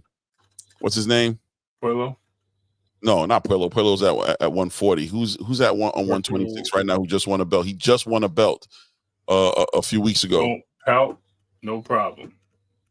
Do you know who it is? Leo? Anyway. Leo? Leo? Alberto Leo? Yeah, I think we're heading down the same road. You know what I'm saying? He got a belt right now down there. Who else has got a belt down there at 126? And you got Nick Ball down there, right? You got Nick Ball down there with a belt. So I want to see Shushu in the conversation because Shushu was talking that real-ish, talking about Monster Inoue, and I don't know, man. I got this funny feeling. I don't know if it's like a something being summoned, but I see Monster Inoue next year making a debut at 126. I see it happening, and I think Shushu needs to get a title as quickly as possible. He needs that hardware in order to become a viable option for Monster Inoue. Monster Inoue ain't fighting nobody who don't got the jewelry. You know what I mean? So Shushu got to figure this out, get into this conversation. This next fight is going to be a great fight. I have no doubt about it. Thank you for the correction. What's his name? Angelo Leo. Exactly, Gavin Gaines. Salute, Gavin Goins. I'm sorry. That's your fault for saying Alberto. I knew you was talking about, though. My bad. Yeah, my bad, too. I just roll with the punches. But it's time after this next fight. Shushu needs to get into title contention. I'm ready to see it. I know the fans are ready for it. I know Shushu's ready for it. Bob Arum has to make the proper moves and move this around the right way. You've already brought Monster Inoue to New York to see Shushu at his last fight. They did the whole bow thing. They acknowledged each other's existence. Monster let Shushu know at that moment, I see you, brother. That meant something. There's nothing happening. He literally left after that fight. He saw that fight, watched Shushu put the work in, and then got up and left. Bowed at Shushu and was like, I see you. That's what's up. And Shushu bowed back at him. That fight, in my opinion, is in the making. It's a fight that I think Shushu can win. I know a lot of people are saying that Inoue will win. That's what's up. That's what makes the fight interesting. But it's a fight that's in the making. It's definitely a fight that's in the making. I believe it. It's just up to Shushu to go ahead and make those right moves. It's up to Bob Arum to put Shushu in front of, and I think, I ain't gonna lie to you, I think it's either going to be the winner between Robeisy Ramirez and Rafael Espinoza, or it's going to be Leo. It's going to be Angelo Leo. It's not going to be Nick Ball. It's not going to be Nick Ball. For who? For Bruce Carrington? For Shushu. It's not going to be Nick Ball. I don't think it's going to be Nick Ball. Matter of fact, I think Nick is probably going to defend his title, or no. You know who's going to be? I'm going to be real with you. It's probably going to be Ray Vargas. That's probably who it's going to be. I think it's going to be Ray Vargas. So I was leaning towards, but I mean, he's got a couple of guys to get around. It's time. Move him around. What's his ranking? He's second in rankings, but he's behind Robeisy Romero and Brandon Figueroa, who's got the intern. Right. Well, maybe he has to fight Brandon next. Then maybe that's a fight. Is Brandon next? Robeisy's going over. He's heading over to Rafael Espinoza. That's what he's going. He's going for that rematch. We want to see that fight. That was potential FOTY last year, fight of the year last year. they're going to fight again. That's exactly what they're tied up. That's what's happening over there. As far as Brandon Figueroa is concerned, maybe that'll be the next fight. Let that be the next. Matter of fact, I like it. I see that being the next fight. Doesn't he have to fight? Is it Brandon on what's the name? PBC? Who? Brandon Figueroa. If Brandon Figueroa puts himself, if this PBC, I'm gonna tell you right now, the PBC ain't gonna keep getting in the way of these big fights happening. They just gonna get left out in the cold. They're not. I'm telling you, like they're not going to continue to do it. So if Brandon Figueroa becomes an issue to fight because he's over there with the PBC, then they're gonna skip right over him and make that fight happen because Ray Vargas is over there at Matchroom. You know what I'm saying? They'll put that fight can get put together. Turkey's willing to do that because Turkey has interest in 126 as a Nick Ball. So there's all kinds of opportunities for Shushu to make it happen. Shout out to Nick J in the building, the queen, one half of the Queens of Boxing in the building, saying Ray Vargas is the easiest route for Shushu. He's going to have to walk through fire with anyone else at 126. 100% Nick J. I 100% agree with you. But I do believe that I think Shushu is the fire that everybody else is going to have to walk through because I think Shushu character low key outside of Robesi Ramirez and Rafael Espinosa, I think he's the best 126 pounder in that division. In the division, I think he's the best. There's a lot of guys in that division that put him over top. I know. I think Shushu is him. Listen, after his last fight, he did go from like number 10 to number 2, number 1, number 6. So, I mean, he made some moves based on his 126 and 130 is getting ready to be Shushu's world. He's about to take over and be a very exciting fighter in both those divisions. Once he's finished with 126, he's going to go up to 130 and make 130 very interesting. You know what I'm saying? Okay. He's a beast. He's definitely a beast. Yeah, JR, that's for sure. Ray Vargas is ripe for the picking. Pause. You know what I'm saying? Somebody gonna clip him. He almost got clipped by Nick Ball. Nick Ball pretty much clipped him as far as I'm concerned, and Ray Vargas got to walk away with a win that I don't think he even won. So somebody gonna clip him. I think Bob Arum knows I need to get a belt around Shushu. Shushu has to get a belt because Inoue is coming.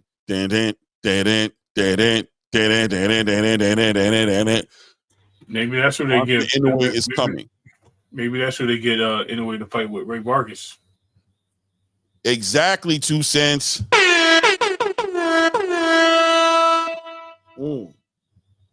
100%, 2 cents.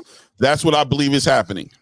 And Shushu has to get some jewelry in order to get in that conversation. That's what I'm saying. Maybe they get that Ray Vargas fight to Inoue. And then they get Shushu to fight with Inoue at that point for the belt.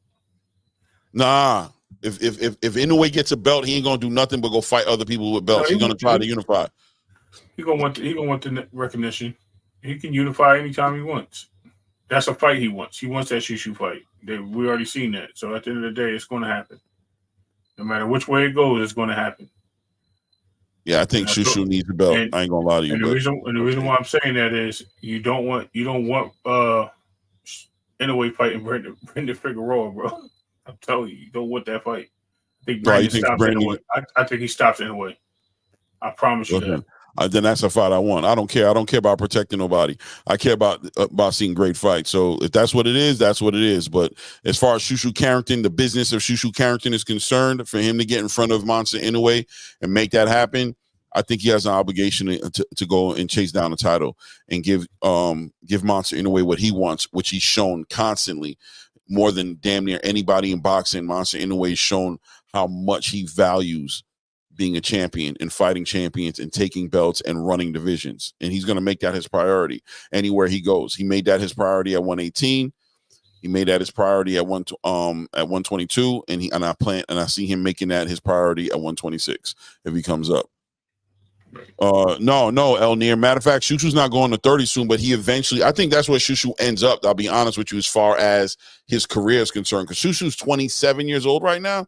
Although his record is sitting at 12, 13-0, whatever it is right now, his age doesn't match his record. He has a big, huge amateur record, but he has to kind of like deal with his age as well. So Shushu probably has like a solid 5 years of prime time boxing ahead of him before it's going to start getting into that yeah, I say about 32 years old, 33 years old, around there before he starts like becoming like that guy. So right around that time, he probably ends his career at 135 and looks to make some fights up there. I don't see him going past 135, but I see his prime.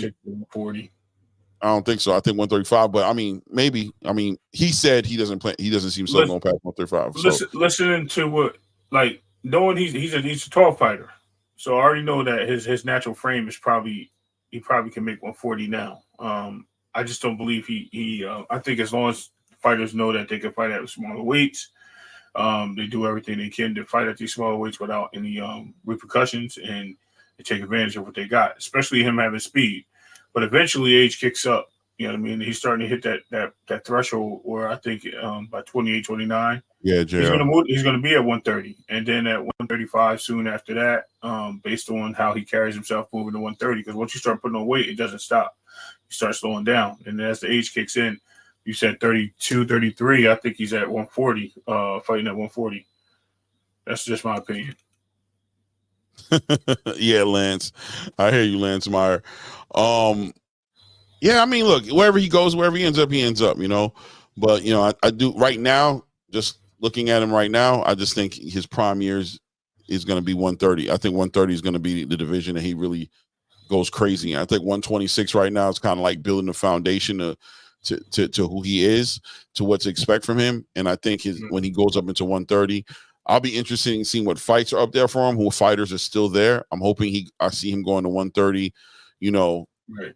2026, probably somewhere around that time. But for now, get these belts, unify, build yourself up, and get ready for it, because Monster Inoue is coming, and that's probably going to be your biggest fight, or one of your biggest fights that you've ever been involved in. And the more jewelry that's involved, the more accolades, the bigger the fight. You know what I mean? You can even go to Japan and go get a bag. That's crazy, because they love champions over in Japan. They love them. They absolutely love them. Man, you know what I mean? You want to send them to Japan for Inoue? I don't even. I mean, he can go there, or he can fight him in the US. I think Shushu has a good chance against him, but I think Inoue he's just a fundamental fighter. He got the same ability as Canelo. It's like, it looks easy until you're in the ring with him, bro. We'll see, though. Yeah, great fight, man. Great fight. One of them got to win, and the other one got to lose. So great fight. So moving forward to the other fight that's on that card, which is Xander Zayas. Yeah. Xander is I think for some reason, every time I see Xander, it seems like he's getting into his man strength. Like he's growing up. You see, he's a younger, right? Yeah, he's getting taller. He's getting more defined. He's looking like a damn 160 pounder, damn near. Like he's looking like it. You gonna laugh when I tell you who he looked like. You remember what's the name, Gonzalez, that played for the Chiefs, the tight end? Anthony Gonzalez? Yeah, Tony Gonzalez. Yeah. So he's starting to look Anthony, like, bro. Yeah. I'm laughing because I'm like, he's starting to look more and more like Tony Gonzalez. I wonder if he got a child. No doubt. This is the truth. I think he's a true pride of Puerto Rico. You know, they try to make Edgar Berlanga the pride of Puerto Rico in that fight against Canelo. I think Xander is the true pride of Puerto Rico. He's really what Puerto Rico's looking forward to, as far as 154. I'm saying that. Yeah, I'm just saying him. Period. Wherever he's at, right. Xander is the golden boy of Puerto Rico right now. He's the good kid. He says all the right things. He's very committed to his sport. He's in boxing. I think he's one of the youngest boxers ever signed the Top Rank. You know what I mean? I think they signed him at like 16 years old or something like that. You know what I'm saying? He's a prodigy. Yeah. You know what I mean? A lot of promise coming to him. But this fight right here is going to be a big fight for him. I don't remember who he's fighting, but I know after this fight, it's time that he starts fighting top 10 contenders. You know what I'm saying? This is it. So he's looking to make a big performance in this fight, and I'm looking forward to see it. I think Xander Zayas at 154. Guys, we know 154 is just stacked. And adding Xander Zayas to that conversation, man, bro.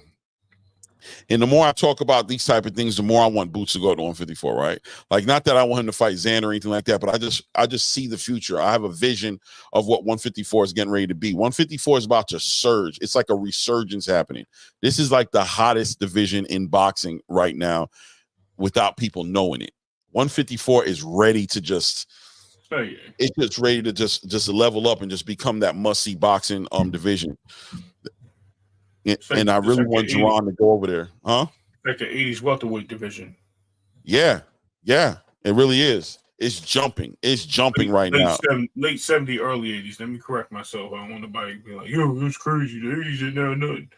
I was there. The late 70s, early 80s, mid 80s welterweight division was the truth. Yeah, right. So it's lining up to do that. So seeing Xander do what he's doing, did he just say Misty Box? No, I didn't say that, Elnier. I don't know, brother. Okay, you retracted it. Okay, because I definitely didn't say Misty Box. Right. You know what I'm saying? Definitely didn't say that. But that fight's gonna be amazing. That card's gonna be amazing. And I don't want to look over the ladies. 2 cents. Do you care about the ladies on that card being that they're the headliners with Mayer and what's her name? Let me pull it up here. Let me not even mess it up. Hold on. Let me pull it up here. Malika Mayer and who? Michaela Mayer and why I keep messing up people's names today? I said Malika Mayer. Michaela's Mayer. Bro, I'm using all types of words today. Yeah. Who's fighting Sandy Ryan? Right. That fight is supposed to be a good fight. I guess it's headlining. I just never heard of Sandy Ryan. She's number 3 in Malika Mayer, no. Michaela Mayer. Yeah, I think Lance Meyer's trying to get us to mess it up. Nobody speaks on war for avocado, so touche. Oh, Sandra Bryan. Yeah, he trying to throw shade. Yo, why does Keyshawn Davis always take these pictures, bro, where he looking crazy in the eye? He got the most craziest look in his face, bro. Why that dude always looking like that? What's wrong with you, bro?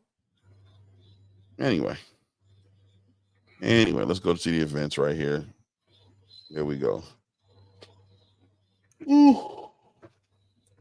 Okay. Who's fighting?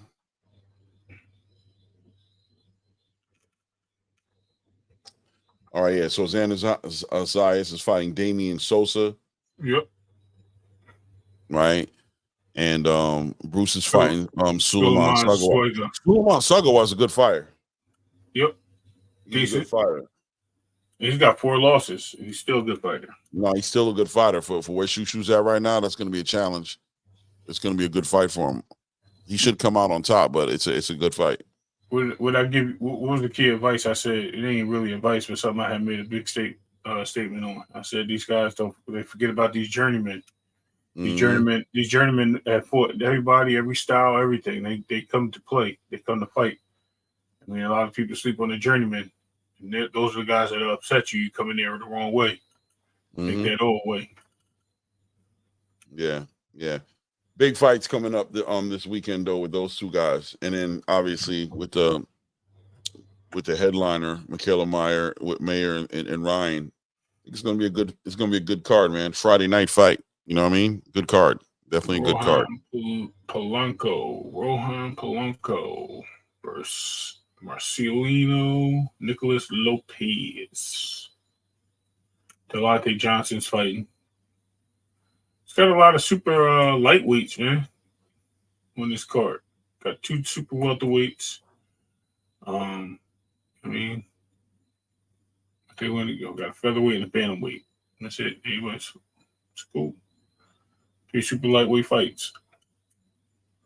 That girl's undefeated. Ooh. Yeah, I guess Sandy Ryan is supposed to be like one of the pound-for-pound best female fighters in the world. So, really, she got 1 loss and 1 draw. I don't know. You mean like a record? Period? No. Sandy Ryan, look at her record right now. She's about to get dusted. She's about to get smacked around the ring, beat up, knocked out, spit on, kicked, thrown under the train tracks, picked up, put in front of the school bus, all that. You're going to see. Sound crazy to be saying that, but that's just funny to me. Yeah, we'll see. Yeah, I believe it. I think Michaela puts hands and feet on her. I ain't gonna lie to you. I think that's what happens. That's what probably happens. Yeah, but so Keyshawn in this interview, Sandy got pillow hands. Keyshawn was talking about that 135, about how he, calling out fighters and they be mad. They don't like him talking that way. I've heard a lot of y'all saying the same thing. And I ain't gonna lie, man. When it comes to Keyshawn Davis, man, I like his approach, man. I like his confidence, man. I just want to see him in the ring with those fighters that he's talking about, so he can, right. You know what I'm saying? He can activate and stay true to those words. Stand on his square. But anything else going on in the world that we supposed to be politicking about, man? There was something I wanted to talk about. I don't remember what it was. I was gonna mention it to you earlier, but you was on the line. I gotta remember why I wrote it down. It was downstairs. I didn't think to bring it up. Or something else like we should have talked about yesterday, but it's cool. We ain't got nothing. I ain't got nothing, man. I definitely don't want to keep. I do want to talk about the Anthony Joshua and Ben Davidson relationship. Okay. I knew this was going to come up, and I see it's coming up now. And I was bringing it up that night as far as his questions. But at this point in the game, should Anthony Joshua be talking about moving on from Ben Davidson? Is that the solution to his problems right now? To move on to another damn trainer again? No. Where he gonna go rock with Sugar Hill? Come on, man. Like, you can't keep jumping around, bro. That's not the issue. The issue wasn't that. The issue was him. It wasn't his training. Obviously, he's been doing the same training with him for 3 fights. Successful or not, easy fights or not, whatever the case may be, he's been doing the same training with him. So he should have been acclimated to that. You know what I mean? He went out on his mission to work with Derek James, to work with I forgot who he worked with before Derek James. Robert Garcia. He went with these guys to learn different things, to gather himself so he can become a better fighter. Obviously, it's something he's missing. I don't know if it's just like he gets hit and then he just doesn't know what to do with the people that hit him like that. He gets like in the shell of himself. He doesn't know how to retaliate. Like he loses that dog when he gets punched in the, what Mike Tyson say? Everybody got a plan until you get punched in the face. Right. So is it because he's getting punched in the face and he just loses what he wants to do? I was gonna say it myself, but it's cool. And that's what it looks like to me. It looks like he's just sitting there letting these dudes just like when he gets punched in the face, he gets stunned and he don't want to go back out there and be like, oh, I'm about to beat everybody up. And just like he just hold himself back. Like, bro, I ain't got nothing for you. Like, what I'm gonna do? Bro, that was a perfect opportunity. That would have been a great comeback story if he had won that fight or if he just showed a little bit more. You know what I mean? Boxed a little bit, got out of range, used his height and length with his reach. He did none of that. You know what I mean? He just stood there looking for this hand right here, which he held low because it was cocked back, ready for the load to pow. And it never happened. And then when he did land that shot, and pause, when he did punch him in the face, you know what I mean, with that right, what happened? He went to go hit him again. And what happened? Because he hit him with the right, then he hit him with 2 jabs or 3 jabs or something like that, right? And what happened? He went to go hit him again with the right. I think you called it and said you was an uppercut or whatever he was doing. I don't know. And got clipped. Boop. And that was it. So Anthony Joshua got to work on that. He's got to work on not holding his hands down, keeping his hands up. He's got to work on using his distance. Somebody's throwing haymakers. We just seen Caleb Plant do a great job right there and do what? Smother the fighter so he can't use those type of punches on you. I don't think Daniel Dubois has uppercut arsenal like Mugambi did. I think he's just a wild swinger, and if you at that range at the end of those punches, you gonna get hurt because we seen him fight, right? We seen him fighting the inside for Baby Anderson, just for Urkovich. All those guys on the inside, what was it? Head in there, and he's just like doing little cheap shots, not hurting the guys really, right? They're lasting. He should have took advantage of them, man. But you know what? Hey, salute to Daniel Dubois. You know what I mean? Yeah. Dolomite. I think AJ definitely took a lot of the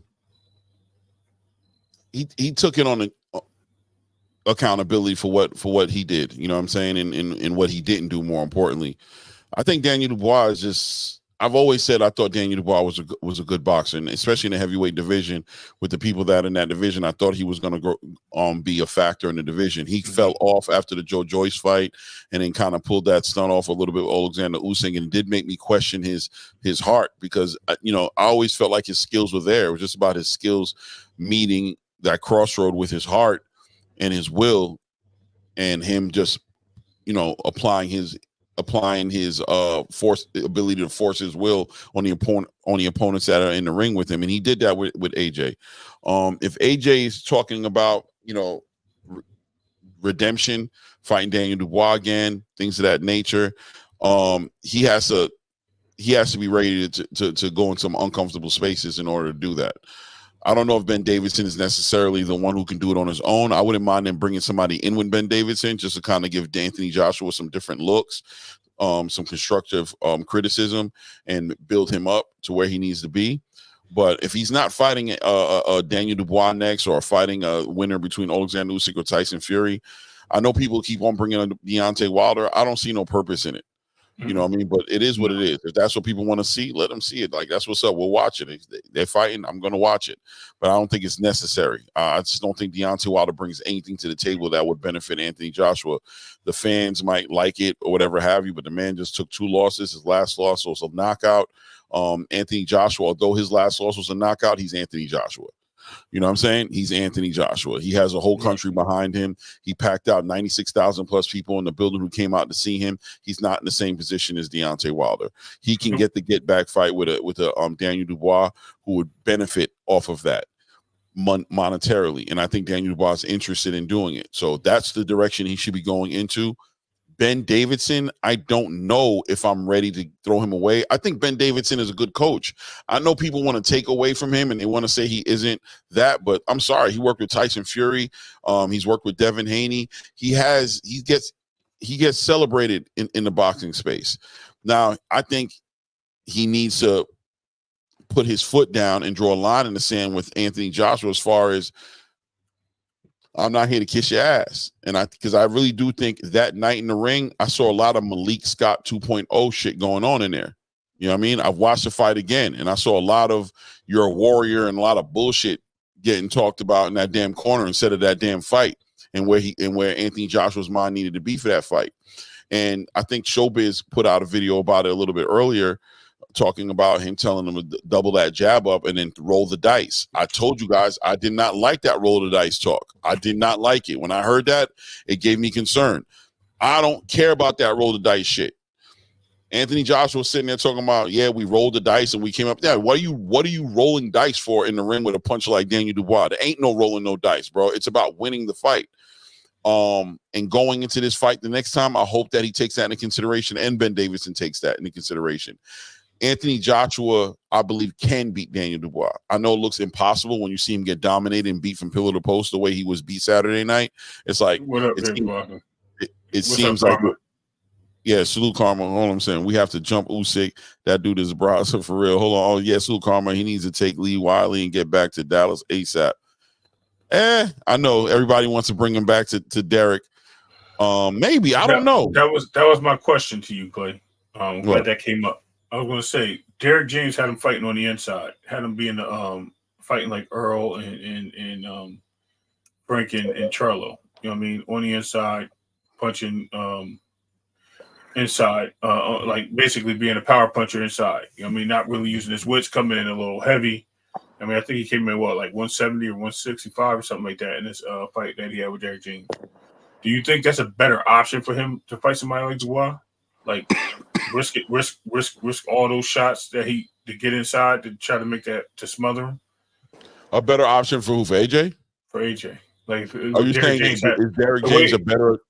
No, the way Derek James had him fighting, would you think that'd be a better option for him? For AJ to train with Derek for this fight with Daniel Dubois. Is that what you're trying to say? So many words or less. What I'm saying is the style. You're saying that he needs to get away from Ben Davison. No, I didn't say that. Well, I'm sorry, you're not saying that. You're saying you're questioning should he get a. Let me rephrase that. Right. So you get away.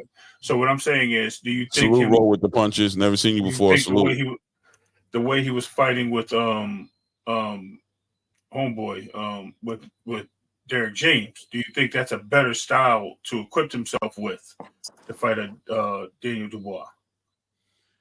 I think with Daniel Dubois, he's a kind of fighter that if you don't get his respect somehow, if you don't hit him with some power, give him something to have some poise about, test his heart and his will, he's going to run through you. He's going to run you over, and he has the strength to do it. You have to, and he knows how to punch on the inside. He doesn't need to fully extend on his punches to be who he is. He knows how to punch on the inside and how to hurt you. He's an all-around machine inside that ring in the heavyweight division. AJ's gonna have to let his hands go with Daniel Dubois, and he's gonna have to let his hands go early with him. But he also has to have his defense up. He has to be ready to take those shots, because Daniel Dubois, those hooks that he's gonna be throwing and those jabs, every punch he throws is with bad intention. Does Derek James bring that? I don't know. Derek James didn't have him fight like that against Jermaine Franklin.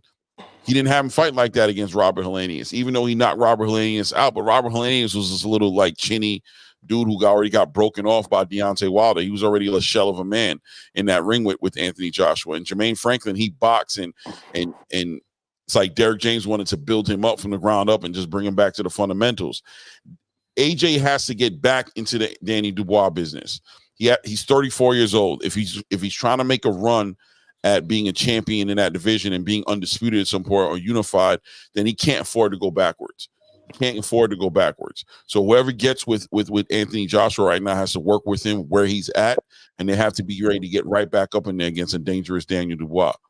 I don't know. I think working on the inside, outside, moving around, keeping your hands up, not backing out with your chin in the air. There's a whole lot of things that Anthony Joshua has to be ready to do when he gets in that ring with Daniel Dubois. I don't think one particular style is going to do it.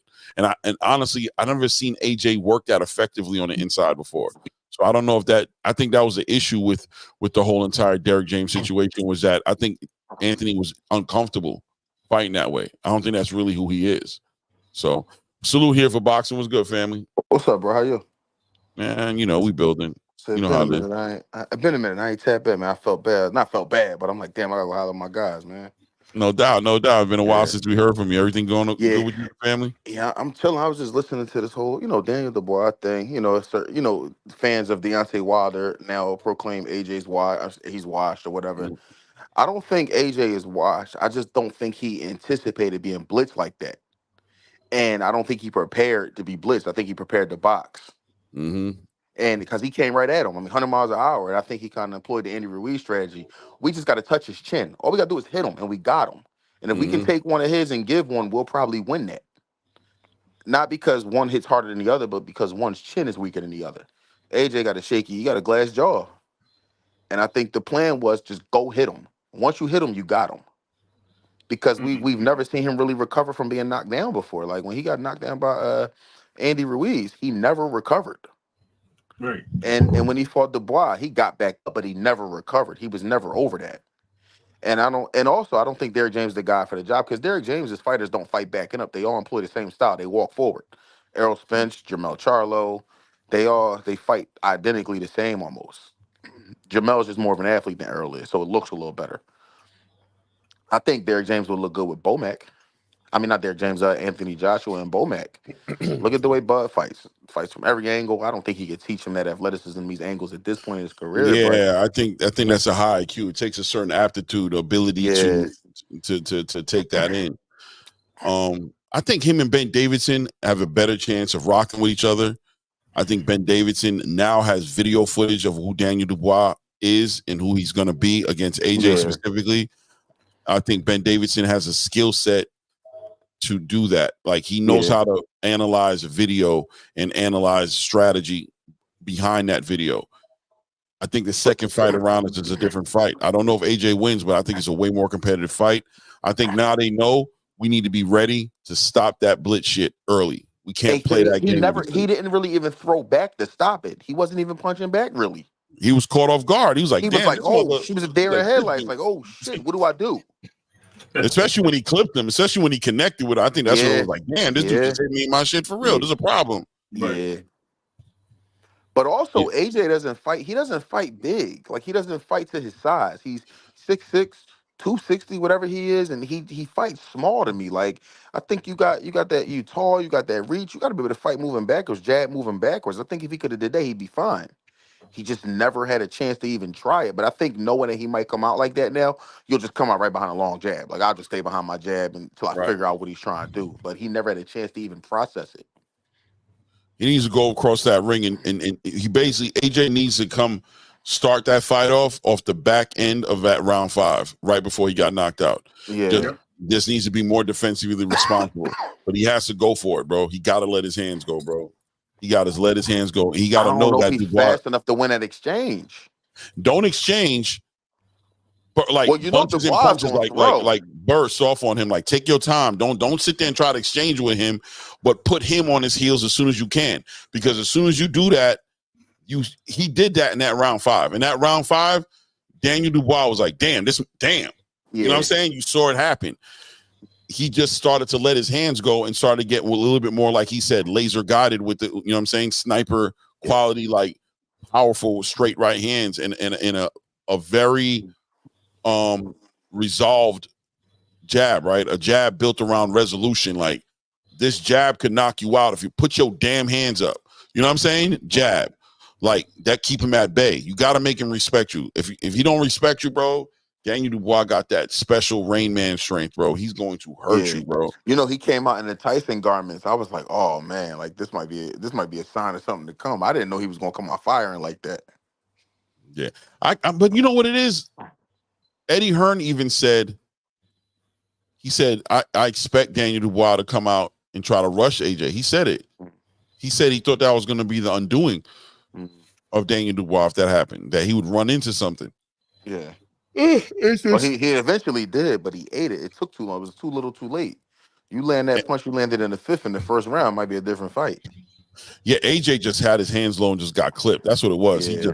He thought he was tall enough to sit there and do that, and then he was gonna not get hit. Nah, bro.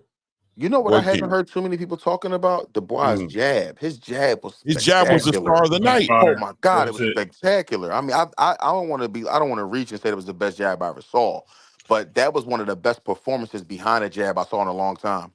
It was the main dish.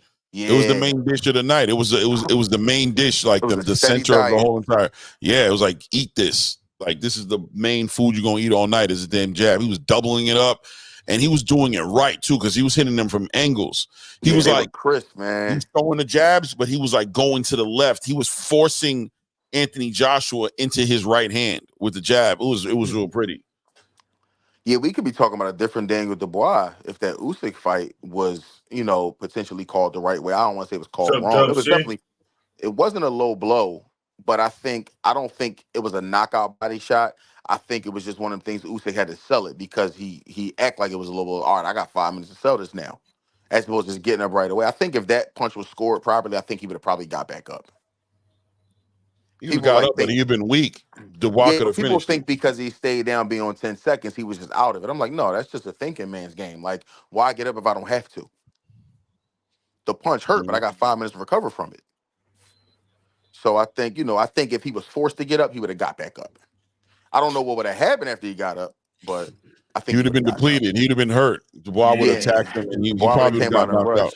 Yeah, Dubois, he got a new fan on Saturday night. I didn't really think too highly of him, but that he showed me a different Dubois. I never saw him come out like that.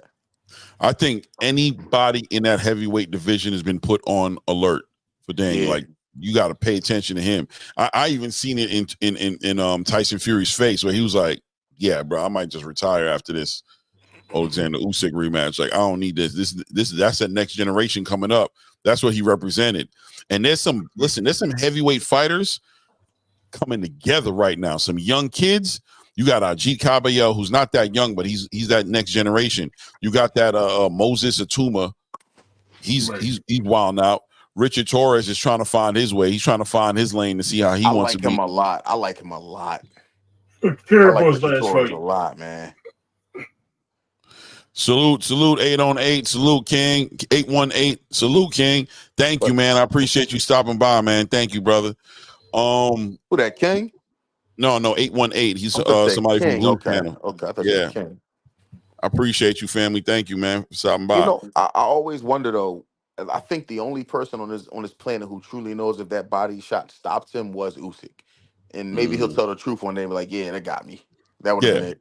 Maybe he'll tell the truth one day. I don't think he ever, will, but what if he did? You know what I mean? But I think it was a clean shot.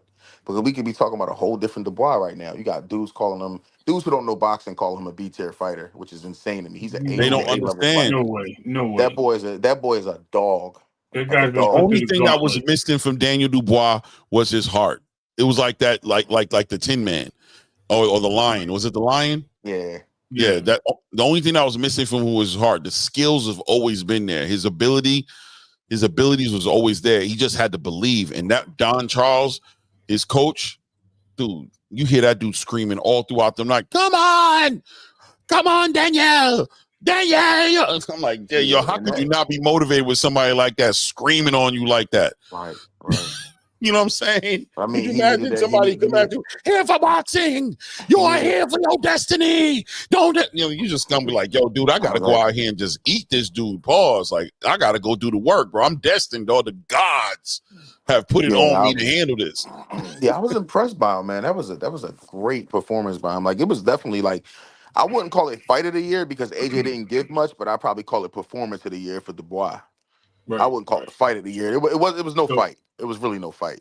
So what I want to say is they talk about, how and I heard this before, how Wilder always went through the gauntlet, right? What did Dubois go through? Did he not go through the gauntlet? He went through the realest gauntlet out of everybody. Right. Did he fight Joseph Parker too? Right. Yeah. He went through a lot. You know what I mean? Bro, he went through a lot. He got his face broken. He's like the Sean Porter of the heavyweight division. He fought everybody and beat a few of them. Yeah, he did. But I'm going to give him more accolade than that. Me too. I definitely give him more than that. I'm saying record versus like his wins and losses, who he beat, who he lost to, was kind of Sean Porter. We had too long. Well, I can Sean Porter had a very successful career. Like, he really was like never the underdog in too many fights, except for like Terrence and Errol. He wasn't the underdog. You know what I'm saying? Like Thurman, he was the underdog in Thurman. Yeah, he lost. That's for sure. But but I think he went into that fight as the underdog because Thurman was the champion. I think, wasn't he? I think it was Thurman. They were both champions. That was a unification. And the one he won, the Danny Garcia one. He beat Danny. I think he beat Danny. But I don't compare him to Sean Porter, bro. I'm sorry. Yeah, not skill set, just what he went through. Like, I don't think Sean Porter's ever been questioned like that. I don't think he's been questioned like Danny. I don't think he had to do redemption. Daniel has a very youthful spirit about him. I'm trying to be nice and not disrespect him, right? Like, he has a very wet behind the ears, like short bus. Innocent, yeah, exactly. You know what I'm saying? Like Rolly? And so, in my opinion, he outpopped Rolly. Like Rolly personality type? No, because he's more humble. Right. He's more humble than Rolly's not humble at all. Like, you know what I'm saying? Yeah. He has a very like I'm just happy to be here. Not only I'm happy to be here, Rain Man kind of like his if you were to talk to him on the phone and never know who he was, it'd be hard for you to believe that person in the ring could be that dude. Like, you know what I'm saying? Like Mike Tyson a little bit. Say Mike Tyson. I was going to say that. Yeah, like you get on the phone with Mike Tyson and start talking crazy, not knowing who he is. You give him your ass. Sweet, boy, I will beat you. I already can tell by your voice. Boy, you don't want no problem. Then walk up in the alley and meet up who he is and find out you done poke the bear. You know what I'm saying? The wrong person. And that's who Daniel Dubois is. But Daniel Dubois is very Mike Tyson-ish. And I think he's going to cause a lot of problems in that heavyweight division, bro. I think a lot of people about to get slept by Homeway, bro. I really do. Let me ask you this: who, Bacoli or Daniel? Too early to say. If they made the fight for this weekend and you had to pick somebody, knowing what you know about both, I'll go with Daniel. I'm Bacoli. I think I'll go with Bacoli. I'm going with Daniel, bro. The reason I think he gets Bacoli, under. He's a large man, like big shoulders, like wide shoulders. He's not like AJ. long arms. He knows how to throw them jabs, those Got that badass like George jabs. Foreman body type, like the Right. George Foreman body. I Like, think it's yeah. I was going to just like you said. I'm not even going to use George Foreman. I'm just going to say generally. I don't know where you're going with it. I think all his punches have power, and I'm pretty sure everything Daniel Dubois. hurts. It just looks like everything he does, everything he throws, and he's From precise every with it. angle is thudding. Right, he's precise, I'm and trying he's to not figure wasting. out- He's not wasting fight punches. Yeah. As far Good as placement. Dubois, Good play. Even the I ones that mean, don't land, good placement. but Dubois has a chin though, Who so was it? Who was it that said they'll never do it again? I think it was Chris Algieri. He says who said it. I'm just never picking against Daniel Dubois again. I'm just not picking against him no more. You just get tired of you picked against him against Jarrell Miller. You picked against him against Philip Ergovich. You know what I'm saying? You picked against him against Anthony Joshua. I'm just not doing it no more. Somebody just gonna have to beat him. That's just it. And then I'll be like, damn, you beat him. I'm just not picking against him. Like I just feel his heart is crazy. He's a bit Philip Ergovich spent the first 2-3 rounds punching the shit out of his face and wasn't even able to get a mark on his face, bro. Punched him in his face until he got tired, and then and then Daniel got rid of him. I'll say this though. I think AJ wins the rematch. I think he tries to maul him a little more. Think he Like figures it out. try to big man. Yeah, I think he has the IQ to be like, okay. Like he reminds me of like Jermell Charlo. If Charlo fights you twice, he beats you the second time. Like that type of thing. Like he'd make the adjustment and knock you out. I don't think AJ would knock him out. I guess he could, but I think he could definitely keep him off in a rematch. Like anticipating what's to come, but doing it on fresh legs. I'll tell you my situation with AJ. I think AJ's just his time is up. I just think that era of him, Fury, Wilder, I think that era, I just think is dead right now. And I just think his time is up. I think he was the last of them. Fury's going to get another shot because he was the last to lose, so he gets another shot at 3 titles. If he wins, then he goes out there. Maybe he fights an AJ, which Clay thinks I'm crazy, but I think they're going to make that fight because they can double down on that fight. If they get that AJ Fury fight, big money day for he's laughing at me right now. Just messing with you. But I think they get that fight going, and I think they go from there, and then they get what I say? And then I think the winner of that gets Dubois, which I hope it would be Fury at that point. And then Fury makes that's for undisputed. And that's another fight. What if the Dubois and AJ rematch and AJ gets him? Like, how would you feel then? Would you feel it was still time for AJ to hang him up if he won in like spectacular fashion? No way. 7th round No. knockout? No, not Keep at all. moving. So then he's back. Now he's back. Right. Yeah. I mean, So look, I just say just give him the anything can rematch happen. then before we say he's done. I just say give him the rematch. No, I'm not saying 100% here for boxing. 100%. Let me be clear. I didn't say he was done. I said I think their era is over. It's a difference. I just think that those guys at the elite heavyweights, those were the 3 heavyweights that everybody, you know what I mean? And But I'm saying, what if he comes back and beats Dubois? You know what I mean? That doesn't Maybe mean it's not over. that doesn't mean he's done. I still think he can beat a lot of the heavyweights in the top 10 right now. But then I think AJ. that era's still alive.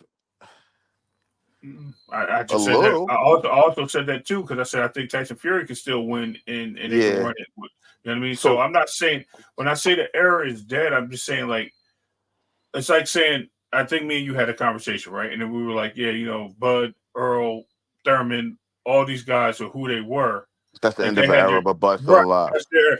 Yes, exactly. Yeah, that's what I'm saying. All right. So I'm not saying like, okay, he's dead to the world. Okay.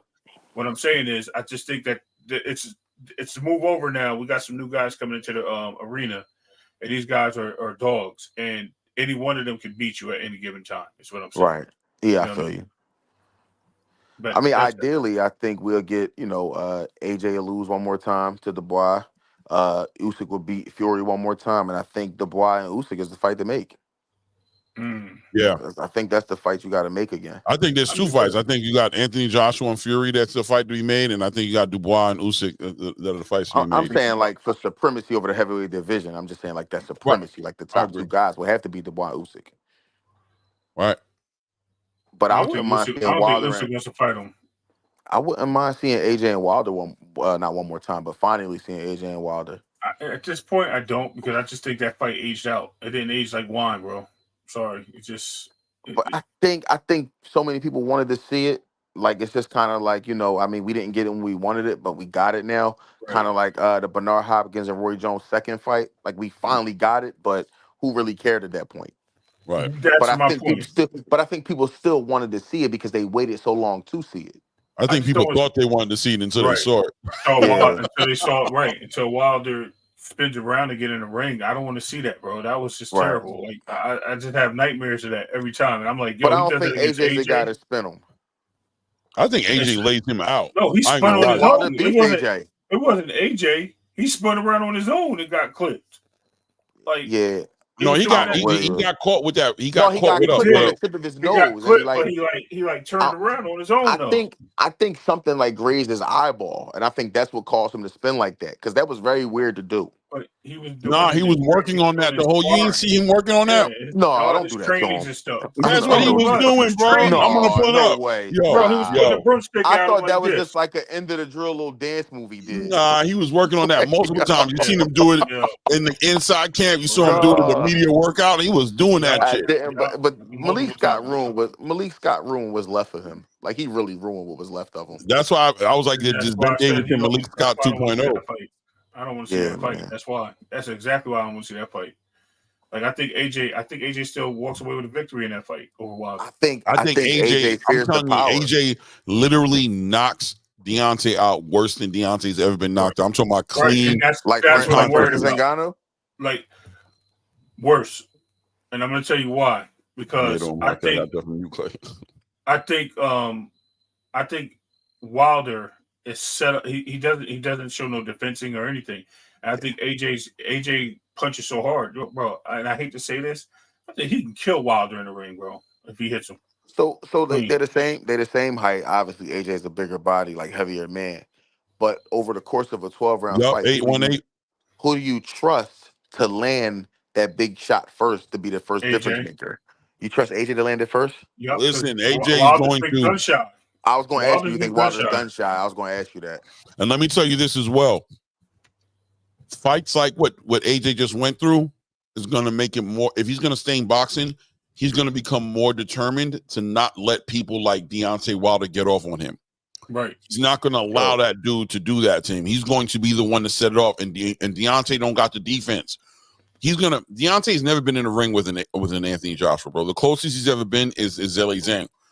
If Anthony lets off on him and drops all that English gentleman crap back in the locker room and comes out with that savage, I'm gonna tear your ass up shit, pause. I don't think Deontay deals with that well. It ain't gonna look good. So y'all would take I know y'all would take it, but y'all don't think like a big event would be like Usyk versus Dubois too, and the undercard is like is Wilder and AJ like on the undercard? Could you imagine a back-to-back heavyweight like co-main like that? I think that'd be one of the greatest cards ever. That would be crazy. I would like to see with Turkey. That's what I'm thinking with Turkey. Turkey would be the one to do it. Wilder and Andy Ruiz would be a better fight than Wilder and Andy Ruiz. That would be a better fight for me because I think Wilder. You trying to help Wilder get a win, or are you trying to? Is that your point? No, I think AJ. No. I think Styles. No, not AJ. Wilder. Not Wilder. I think AJ. Teach, and what have you seen from Wilder to make you think he KOs AJ? Like, be honest with yourself. Yeah, right. I know everybody. What have you seen from him? Is it the Wilder you saw fight Joseph Parker?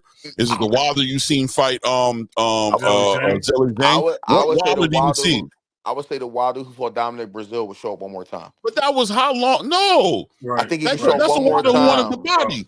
That's the Wilder who wanted the body, not the Wilder who was out there smoking weed and eating shrooms and talking, crying for his opponents. Right. What up, Jake? I think we'll get that bomb one more time, and I think that's how you hang it up. You leave on that high. You know who that bomb is going to be against? Andy Ruiz.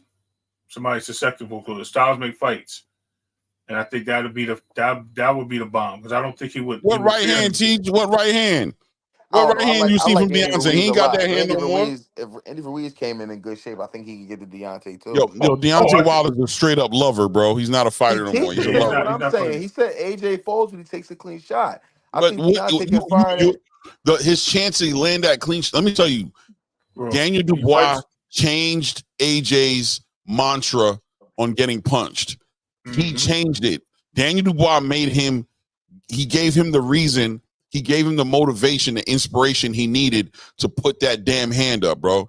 Watch how he fights next time. Remember, I told y'all. I just think Wilder has that like that whip right hand, like boom. You saying he He had it doesn't or he throw. has He it? doesn't throw it I anymore. It mean, just we sits know, like this. yeah. I think if he knows that that's his last fight, I think he go for broke and just try to get it off. Look like he I think did he'll in go the for it, ring. but I think him going for it is what's going to get him clipped And that's because why I want to see it so bad because it's so like. See how we talking about it now? I think straight it'll generate punches. that kind of interest again. Yeah, Straight punches are always going to be the straight punches is always going to be down Deontay Wilder's downfall, bro.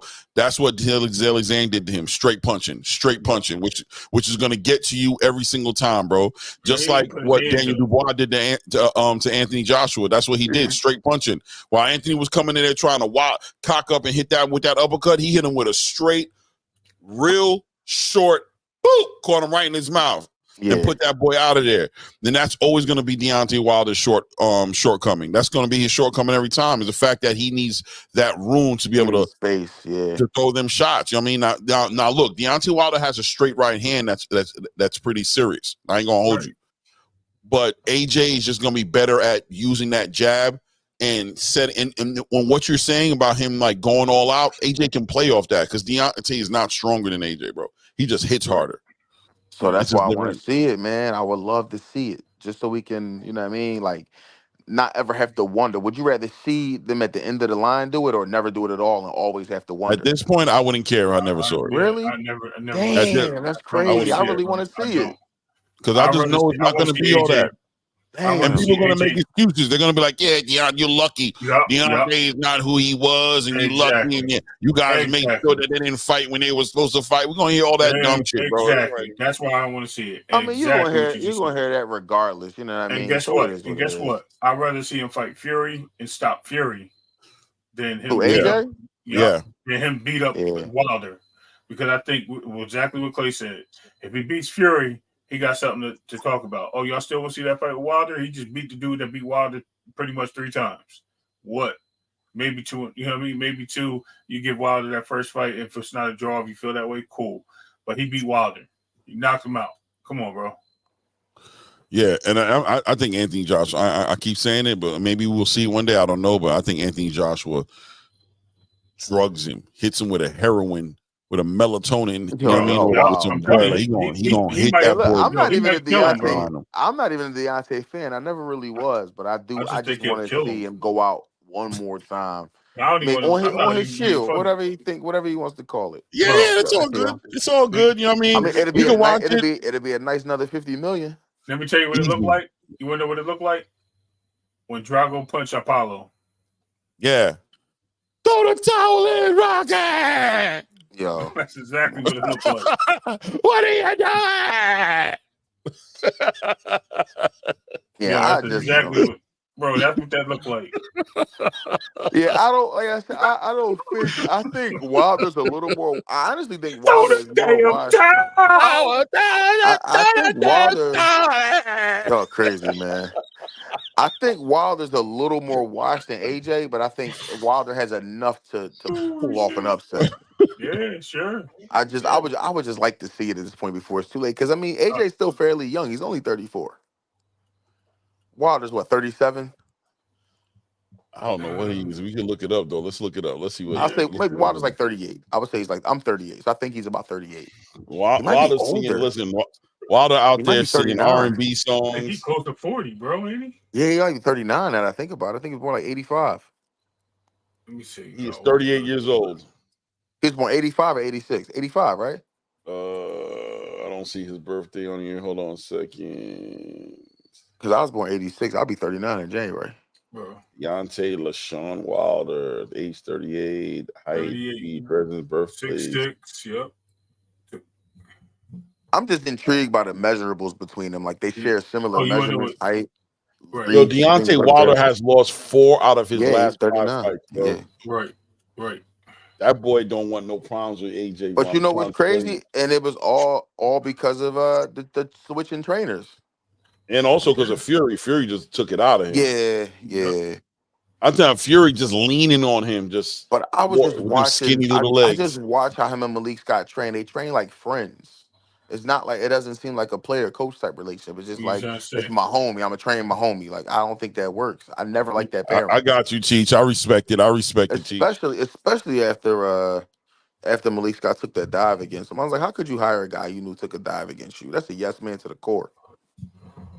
Yeah, 818 said he'll be 39 in October. Yeah, I see. Yeah, So yeah. next month he'll be 39. Look, if it makes I Deontay Wilder feel any better, I know you knocked me out, bro.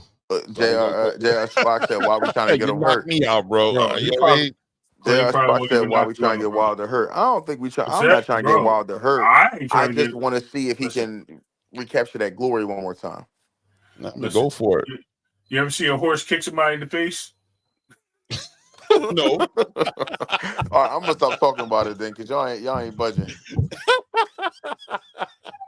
No, that's crazy. It is what it is, man. It is what it is. I don't want to see that, bro. I don't want to see that. A horse Karma said he won't knock me out. I know Karma. I know he ain't playing with you. I already know the time it is with you, Karma. I already know he ain't playing no game.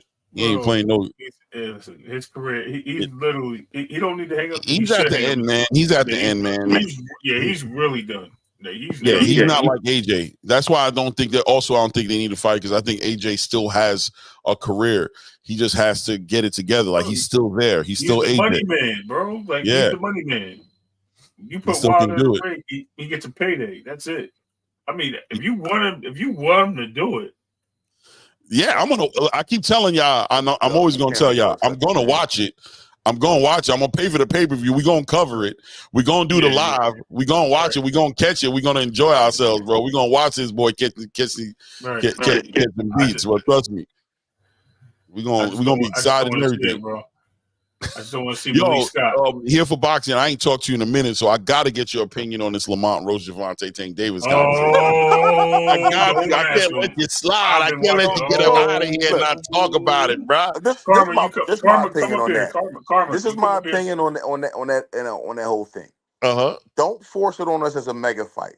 Just tell us it's a stay busy fight, and I'll shut the fuck up. Just say, yo, it's a stay busy fight. I'd rather you say that than be like, oh, this is a big event. Lamont Roach is he's a big threat. You know he's not. Don't say he is. Just be like, listen, we got to keep Tank busy. We got to get him a fight. This is who we chose. We'll see what we can do in 2025. You buy yourself a lot of time and grace by taking that approach. 100%. 100%. You cannot tell us this is the greatest fight ever. Right. Listen, man. Exactly, Too Rich. Exactly, Too Rich. That's what people don't understand. But let's be real, Too Rich. A lot of these fighters have been going through that, and that's what Turkey brings to the table. He's breaking the code. He's bringing these dudes like, oh, these is your guys? Are these the guys? He's putting them in the ring with the right matchmaking so that they can show that to them guys. And these guys are seeing real fighters for the first time in their careers, bro. I'm telling you, Wilder fighting against Joseph Parker was Wilder's first fighter in his prime. Joseph Parker out of all this talk. Joseph Parker, what are you talking about? Like when we were talking about Dubois and Usyk, and I'm like, damn, we forgot Joseph Parker. Oh no, he's definitely there. Yeah, he's like number 5 right now. He's in the conversation. I think Joseph Parker's probably gonna fight like Philip Ergovich. You got Parker, Bacoli, all them dudes. That's nice, man. You got Parker, Bacoli, Ergovich, Zele Zhang. We got Aji Kabayel. I'm gonna throw it in the conversation. We got Tyson Fury. Russian Mike Tyson. Say it again. The dude that just beat up the Russian Mike Tyson. Who was that? That was Ajit Kabayel. Ajit Kabayel. Oh yeah, bro. Yeah, he's a monster. Boy's a beast. He beat the brakes off Frank Sanchez too, bro. With the body shots, that's the worst. Had that boy take that knee like I ain't getting up, bro. He punched me in my stomach too much. I'm done with this dude. Get him out of my face. Jared Anderson said he want to fight Wilder. Go ahead and those are the kind of fights that Wilder should get into with Jared Anderson. Stay away from Bacoli, brother. I would like Wilder and Jared Anderson. I would like. What up, Bullet? I would like that a lot. What's going on, my brother? Bullet Gibson in the building. Bullet Gibson in the building. Man, that's my brother, man. What's good, Bullet? What's good, family? Bullet, every time I talk about it, Bullet, I get beat up, bro. You know. Yeah, man. Yeah, but anyway. I wouldn't be mad at Wilder and what's the kid Anderson at all. I would like that a lot. That'd be a great fight. Oh man, I would like that fight. You know what I mean? I think Jared gonna knock him out too, but I think it'll Anderson be a great fight. Trash. Bacoli and Parker. I like. Did they fight already? No, they didn't fight already. No, Nah, they didn't. No, but Coley, That'd be- I don't think.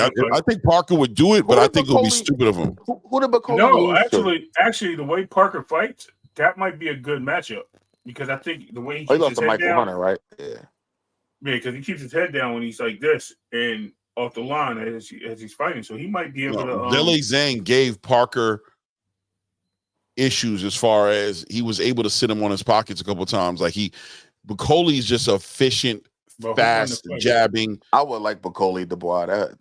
Bacoli and Dubois would be nice. I would like that a lot. Zhilei Zhang and Parker, who won the fight? Oh, you asked me a dumb question or something like I don't know Parker. No, I'm just saying. So it don't matter if you sat him on his pocket. What I'm telling you is I think Bacoli is a more efficient Zhilei Zhang. I think he's a more. That's what I'm trying to say. So I'm saying Zhilei Zhang was out of shape in that fight. He came in very heavy. His conditioning was in question in that fight. Bacoli's going to bring the Zhilei Zhang energy without the conditioning issues. I just think he's able to dispatch it. I think Bacoli is top. He's top 5 in the heavyweight division right now.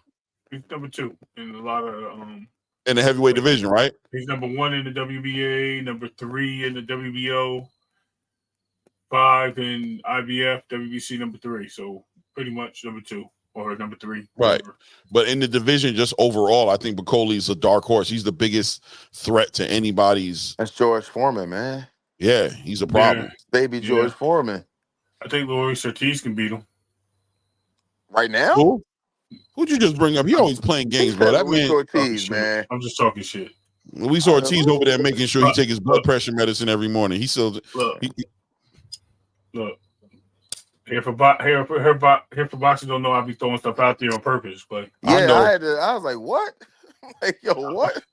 Yo. Like, where did this nonsense come from? Look, you should have heard me how I just got jumped for talking about Chris Colbert, bro. For real. No Chris Colbert slander. Leave Chris Colbert alone. He's still trying to, bro. We still trying to wake Chris Colbert up. I'm like, yo, Rolly won that fight with Pitbull. He was robbed. Chris Colbert should be fighting Tank right Chris now. Colbert this is his last chance, Colbert bro. Colbert should be fighting Rolly. Let's make it fun. That would be a good fight. That would be a good fight. I could rock with that. I could do that. And I think Rolly actually knocked him out. Because I don't know what Chris Colbert would do with him. Rolly got, like, I don't want to say R strength. He got, you know what I'm talking about, the R strength. Yeah, I know. It got Rolly Rain Man strength. I call it Rain Man strength. I call it Rain Man strength. There we go. Okay. He got that Rain Man strength. Told you, man. Yeah, that would be a good fight. Rolly and Colbert, because Colbert is he's a gatekeeper. He's not good. Yes, more gatekeeper. He's a he's a gatekeeper. Stopper. He's definitely. I think he'll soon turn into the guy that you put up against your newest guy, your new hot guy. He's already that. Yeah, I think that's where he is now. I think Colbert got more. I think he got more attention for his mouth pause and his hair than he did for his boxing ability. Yeah, I think he got full of himself. He was a decent fighter at 130 and 126. He fought in Philly. I want to say it was on the Wojcik and Better Beef card. I think that's who fought that night. I feel like that's who I saw at Temple. And he was in the ring with pink hair, and I just thought he was so trash, but he was so cocky. Yeah, that's Colbert. He had the pink hair. That was the fight I saw him in Philly. He was down at Temple. Is that the one he lost to Roach? I don't know who he fought. I have to look. Maybe I did see Lamar Roach fight then. It was either on the undercard of Rosario and Charlo, but I don't think it was. No, it might have been. It might have been on the Jason Rosario and J-Rock card, because I was there when J-Rock got knocked out. I think it might have been the undercard of that. And that was maybe like 2019. Chris Colbert had a lot of promise, and I agree with Bullet Gibson. If he would have hung out at 130 and chilled at 130, it would have been a lot of great fights for him to make there. You know what I'm saying? I really think he would have been one of them dudes. I think he tried to get up in the money division and get up to 135 and do things that he just wasn't built to do. He's just too small for that division. And I didn't mean to say Roach. The dude that Roach beat was Hector Luis Garcia. That's what I meant to say. That's who he fought. That's who dropped him down in Temple, I think. I think he got dropped. Yeah, that's who it was. Mm-hmm. Yeah, that's what I meant to say. Hector Luis, that's who I saw fight him. Did he have pink hair that fight? Yes. Okay, yeah, I remember. Yeah, he had pink hair. I was like, why does this dude got pink hair? Yeah, and I remember him more for the hair than the performance. Thank you for making me look that up, because I knew. Look, the linear still came down to Roach, right? It still came to Roach, but it was Garcia. Yeah. Yeah, that's who it was. I remember it was somebody I remembered. I just couldn't think of who it was. Yeah, he got his ass whipped. And that's the fight that got Hector Luis Garcia the Tank fight. Am I correct? No, he Yes. just like to, that was the fight. I think that was Hector like Luis' to pick next guys fight. at 130. He just like to pull guys up from 130. Yeah, bro. but I think that was Hector Luis Garcia's next fight after Colbert. I think it was Tank. Yeah, it was Tank. Yeah, that's the fight that got him the Tank fight. Yep. I mean, you know, they say what did he do to what did Shakur do to get the Tank fight? I don't know. I guess whatever that kid did. Hector Luis Garcia. It's crazy, man. They talking. They get mad. They get upset with that whole time. Why I brought it in? Why I'm thinking about it? Can I ask y'all? Off topic real fast? What's up with Tank talking shit to Devin on Twitter all day long, but won't offer him a fight? You dislike this kid so much, but you won't say fight me. You've never said fight me, Devin Haney. Yeah. I think he just. I'm gonna be real with you. I think Tank Gibson to answer that. I think Tank literally does not like Devin to the point to where he'd rather starve him out of an opportunity to make the money he would make the fight against him rather than give him the fight. I think people think it's that bad between them. Yes, I think he can't stand him. I think there's pettiness. I think there's a healthy fear of losing from Tank. I believe that. I mean, I think it's fair and reasonable to say that. I wouldn't say that though, because I personally don't know if Devin beats Tank. I'll be real with you. I think Tank is that nice. So I don't know if he's scared of that, but I think he genuinely. I think with Tank and Devin, I'd rather fight you in a parking lot before I fight you in the ring and give you a bag. Like I think he's really on that Canelo time with Devin. I think he's on that the way Canelo is with David Benavidez. I think that's the way he is with Devin. And that means he's ducking at the same time, right?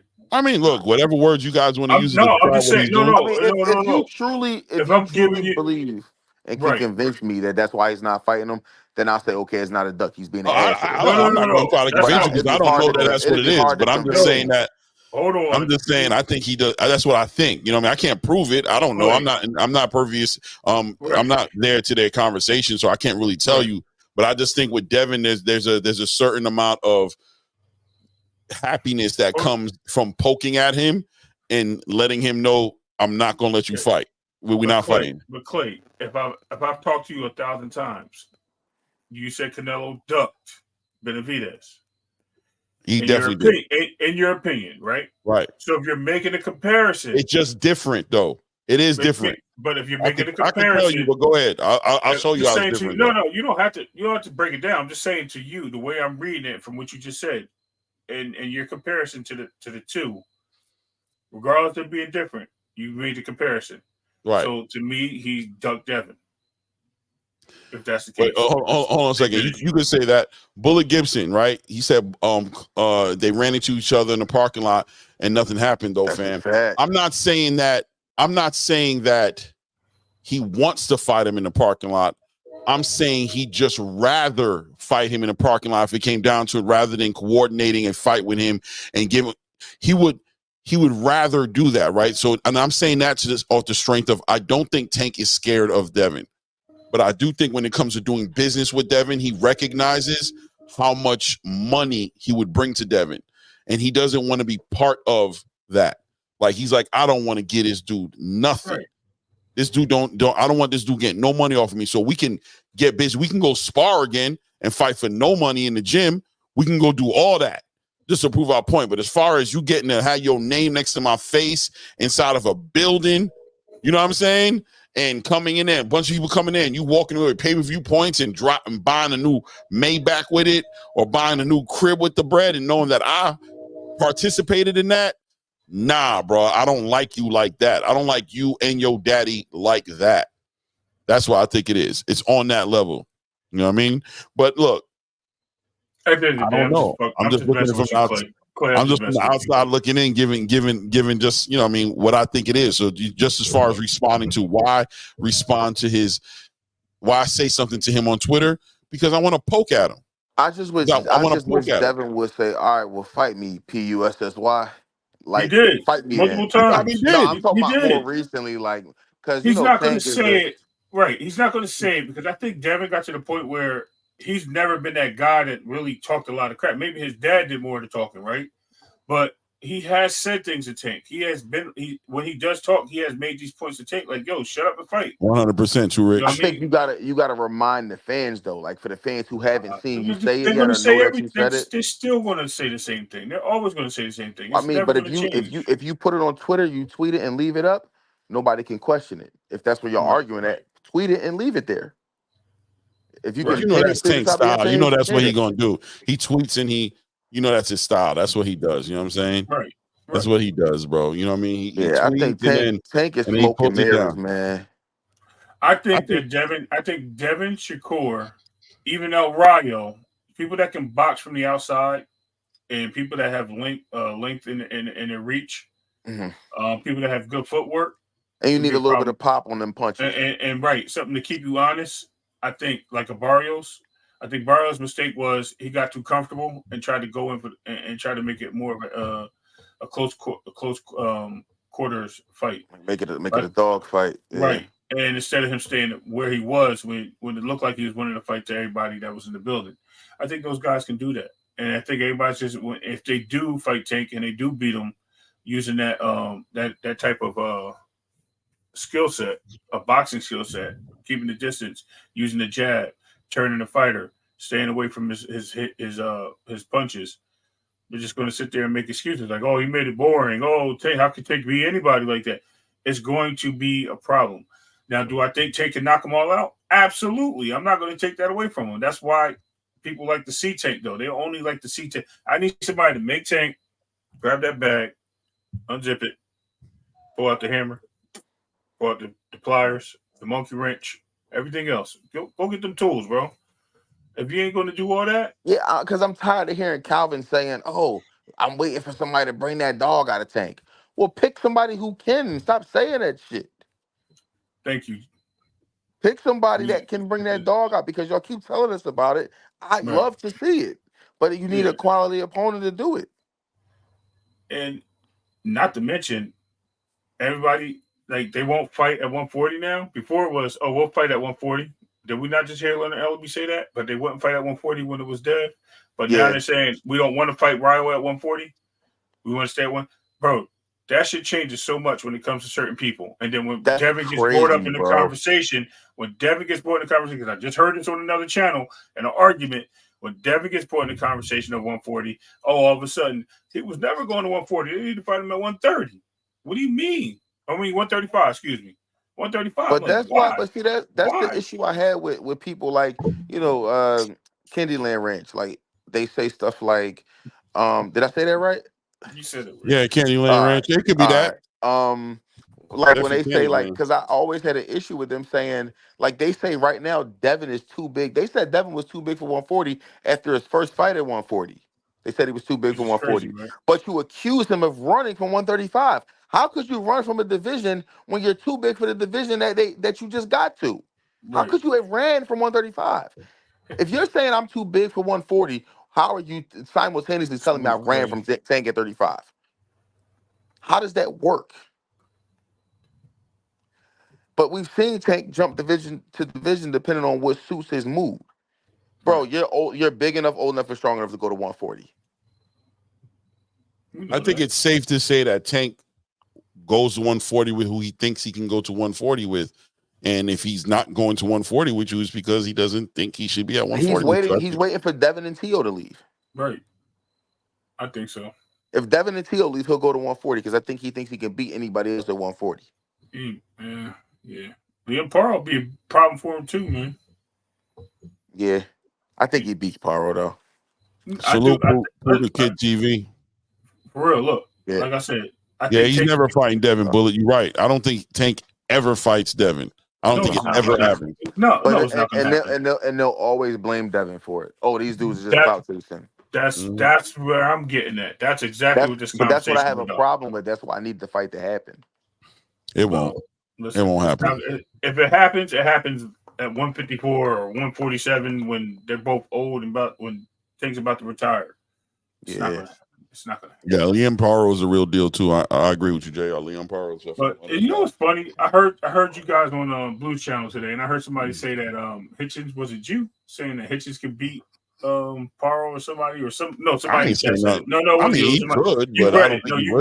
You read it in the chat. You read it. Yeah, Who that did probably Paro knock happened. out? That wasn't that Montana Love he knocked out? Yes. Liam, yeah, Oh, and he I put never hands liked on Montana. Jabril. Oh, I hated Montana Love, man. Bro, he mollywopped that dude, bro. That was like Yeah, he did. he was like a watered down Broner. It was even worse than Broner. Damn, it must be the beer, bro. No, it's that Ohio shit. Shout out to Ohio, man. If anybody Boots better be careful with that beer, bro. No, leave Philly out of this, man. I'm just messing with you. No, leave Philly out of this, man. No doubt, T. Shakur's the best. You know what I'm saying? But what do you think about? I mean, I ain't gonna even bring it up. It's all good because it's about that damn time, damn near anyway. But no, bring him up.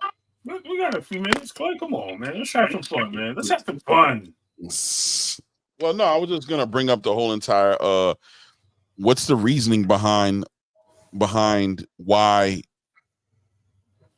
Tank's team hasn't sent out these offers? We know it's not the team, it's the company, bro. Tank's got his money. Team. We know. No, I'm talking about whoever represents his interests, whoever is in charge of putting these fights together, whatever is on his side of the fence. Why hasn't the offers come out? Because they lost Errol and they lost Wilder. If you lose Tank, what do you have left? You got nothing left. You got Canelo, but I mean, Canelo that payday could end any day now. Wow, Clay, I never heard that one before. They got nothing left. If Tank loses, it's over for the PBC. They got nothing. That's why all these companies. That's why all these companies got together. Like now you have to deal with us, and it's gonna be on our terms. Bo said PBC is stalling guys. We know that for real. We know that, but I'm just saying that I think it's so much of they already paid Tank. Tank's already got his money for his fights, but he's not going to make that money unless he fights. So they'll rather pay whoever Lamont Roach some money to come in the ring with Tank. First of all, Lamont Roach, he beat the guy that Tank beat. I mean, only difference is he knocked him out to the canvas where no, actually that was a split decision, wasn't it? He didn't. Yeah, he did a split decision against Hector Luis Garcia. So Tank? Yeah, man, he on. No, Tank knocked him out. No. Lamont Roach. I think he had a split decision. I don't think he knocked him. Hector? Yeah. I think he knocked him down, but I don't think he knocked him out. Let me go look. Garcia, damn, click my page. I had him up already. Let me see. Split decision. Damn, I'm good. And he went down in the 12th. The 12th round knocked down. Yeah, that's crazy. I got so many. All right, we go back to my other page. Yeah, man. Tank, look, I'm gonna be honest with everybody in the chat. I ain't telling nobody this. Some people eavesdropping this earlier today. Listen, Tank is one of my favorite fighters right now. Just because he's one of my favorite fighters doesn't mean I agree with the tactics and the way that things are going on over there. I'm just gonna be honest with you. You know what I mean? Devin, I like Devin too. I think Devin's one of my favorite fighters. You know what I mean? Shakur is one of my favorite fighters. It's just at the time, hey, they gotta meet up. And well, you got guys calling you out by your name, but they're not calling them out. And the only thing you do is reply on Twitter, or your team is saying you're not to fight, because that pisses me off that they say this. And Bullet, I want you to use this next time you up on the panel. Listen, these dudes said, and I'm gonna repeat what I said here, Clay. They said, right? Oh, we don't want to fight Shakur right now. Shakur, you gotta wait. We just did that with Frank, right? We just did that with Frank. We just fought a black fighter. It didn't do nothing. We need to bring somebody that brings a country with them. We offered Loma to fight, but he stepped away. So Pitbull, you're up next. Pitbull loses. Then they tried to get Ryo. But then none of these fighters are available, and they can't find anybody else that's an international fighter or another countryman, right? People with country behind them. So what do?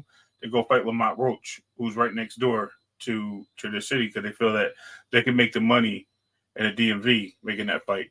When you have other fighters that they could have made. Why didn't they bring what's the name down from 140 if they wanted to bring somebody down for 140, why didn't you entertain the fight with Antoine Russell? I'm just saying, he DMV, right? Why didn't you entertain that fight?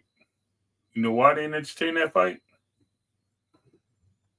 Fear of him losing, like boxing just said. Here for boxing just said. Fear of losing.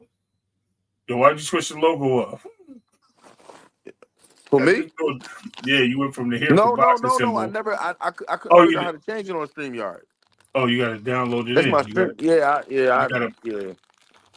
But I'm telling y'all, the PBC they're being extra careful with Tank because they don't have anybody else. Canelo's not going to be around much longer. You lose if Tank loses to Devin Haney. You know what that does to the PBC's brand? They could have approached Keyshawn, but they're not going to do that fight. They don't. That's too dangerous. A guy 11-0, you fight a guy 11-0, he clips you. Nah, that look bad for you. It look bad. It's too risky. High risk, no reward. They need somebody that's going to bring a lot of money to the fight. And the crazy thing is, all these fights will sell. You know what I mean? They just it's whack. And it is a DMV fight. You're right. Why couldn't they do that in Virginia? Again, another DMV fight. You know what it is, man. They don't want to pay these fighters. They want to give them the guarantees. So what they do, they look for the cheapest options. So it comes down to. These fighters have only made like 50 to 100,000 on their best nights, 200,000 on their best night. And they offer them 500 grand. They offer them 300 grand guarantee, and they take the fights. And you know what I mean? And they get to bag a whole lot of money on Tank's side with his $30 million per fight guarantee. You know what I mean? So it is what it is. He probably got 750,000, 800,000 for this fight and whatever on the back end. That's what I would think. Is it finalized? What? That's good. That's a good question. I thought dudes was chasing that Tank payday. That ain't that much money. I'm not saying there's a little bit of money, but it ain't the money that Tank fans be trying to act like these dudes be getting. Devin's opponents made more money than Tank's opponents. It's a fact.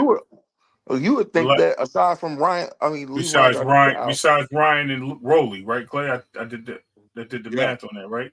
Besides Ryan and Rolly got 500, right?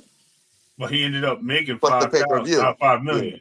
Yeah. So what I'm saying is, if you take all of Devin's last, besides minus Ryan, because you can include Ryan because he fought Ryan. But if we minus Ryan after both their cards, we keep rolling. Let's just say we keep rolling.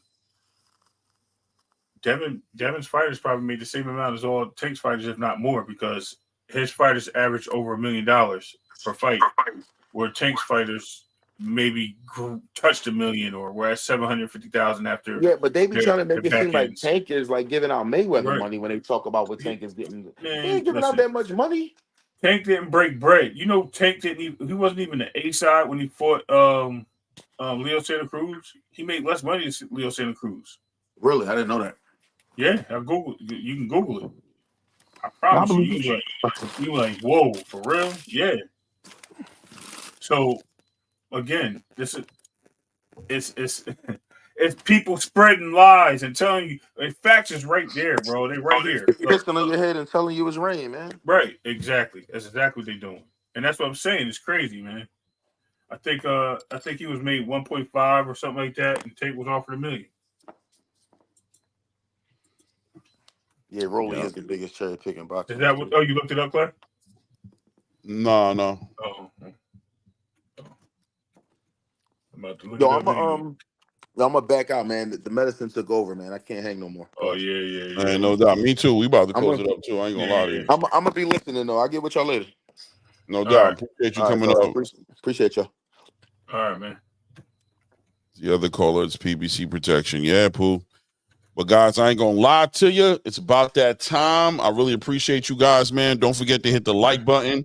If you haven't subscribed to the channel, please, I invite you, go ahead and do that. You know what I mean? Show some love.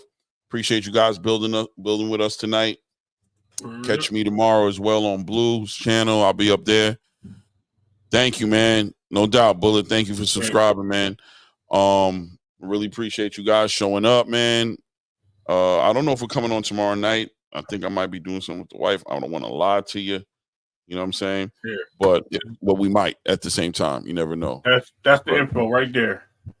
Davis will receive $1 million with a 50% pay-per-view split in revenue for Leo Santa Cruz, who makes 1.5. So he made less than Leo. No doubt, no And doubt. I got the total right here, what they made. So it's crazy. So I'm saying, man, these guys be lying, bro. They be lying. On that note, salute. Shout out to Tank Davis, bro. No hate. I appreciate you, bro. I mean, just do your thing. Just keep boxing. Let them people talk for you. Because you ain't saying nothing. You just having fun. Shout out. Peace. Why would I give it up? Why do they want to come take my place? I work too hard for it, don't need a replacement. This my vocation. Now I got rollies all in rotation. Hop on a jet just to take a vacation. Remember the moments was trapped in the basement. Now the hard work is all taking me places. Squatting all bad like we trapped in the matrix. Bet on myself and go ball out in Vegas. Living a life like I'm rich and I'm famous. Don't see the grind that I know that it came with. I ain't make it this far for myself. I had to prove to everybody else. I had to set them straight, I had to ball, so I had to renovate, I know. They hate when you elevate. The second of losses, I'm handing them out, I had to go delegate. It feel like I'm floating, I'm lost in the moment, I swear I could levitate. They never believed that I would really fly, I had to go demonstrate. I had to set them straight. They hate when you elevate. They hate when you elevate. They hate when you elevate. They hate when you elevate, I had to elevate. Ooh, why they wanna put me down? So much drip, I almost drowned in it. I can't come it down. I'm way too fired up. I can't slow down. Ooh, I see the flashing lights. Make sure the fashion right, I'm in my bag tonight, Ooh, I might just pull up before it. Watch out, the engine is roaring.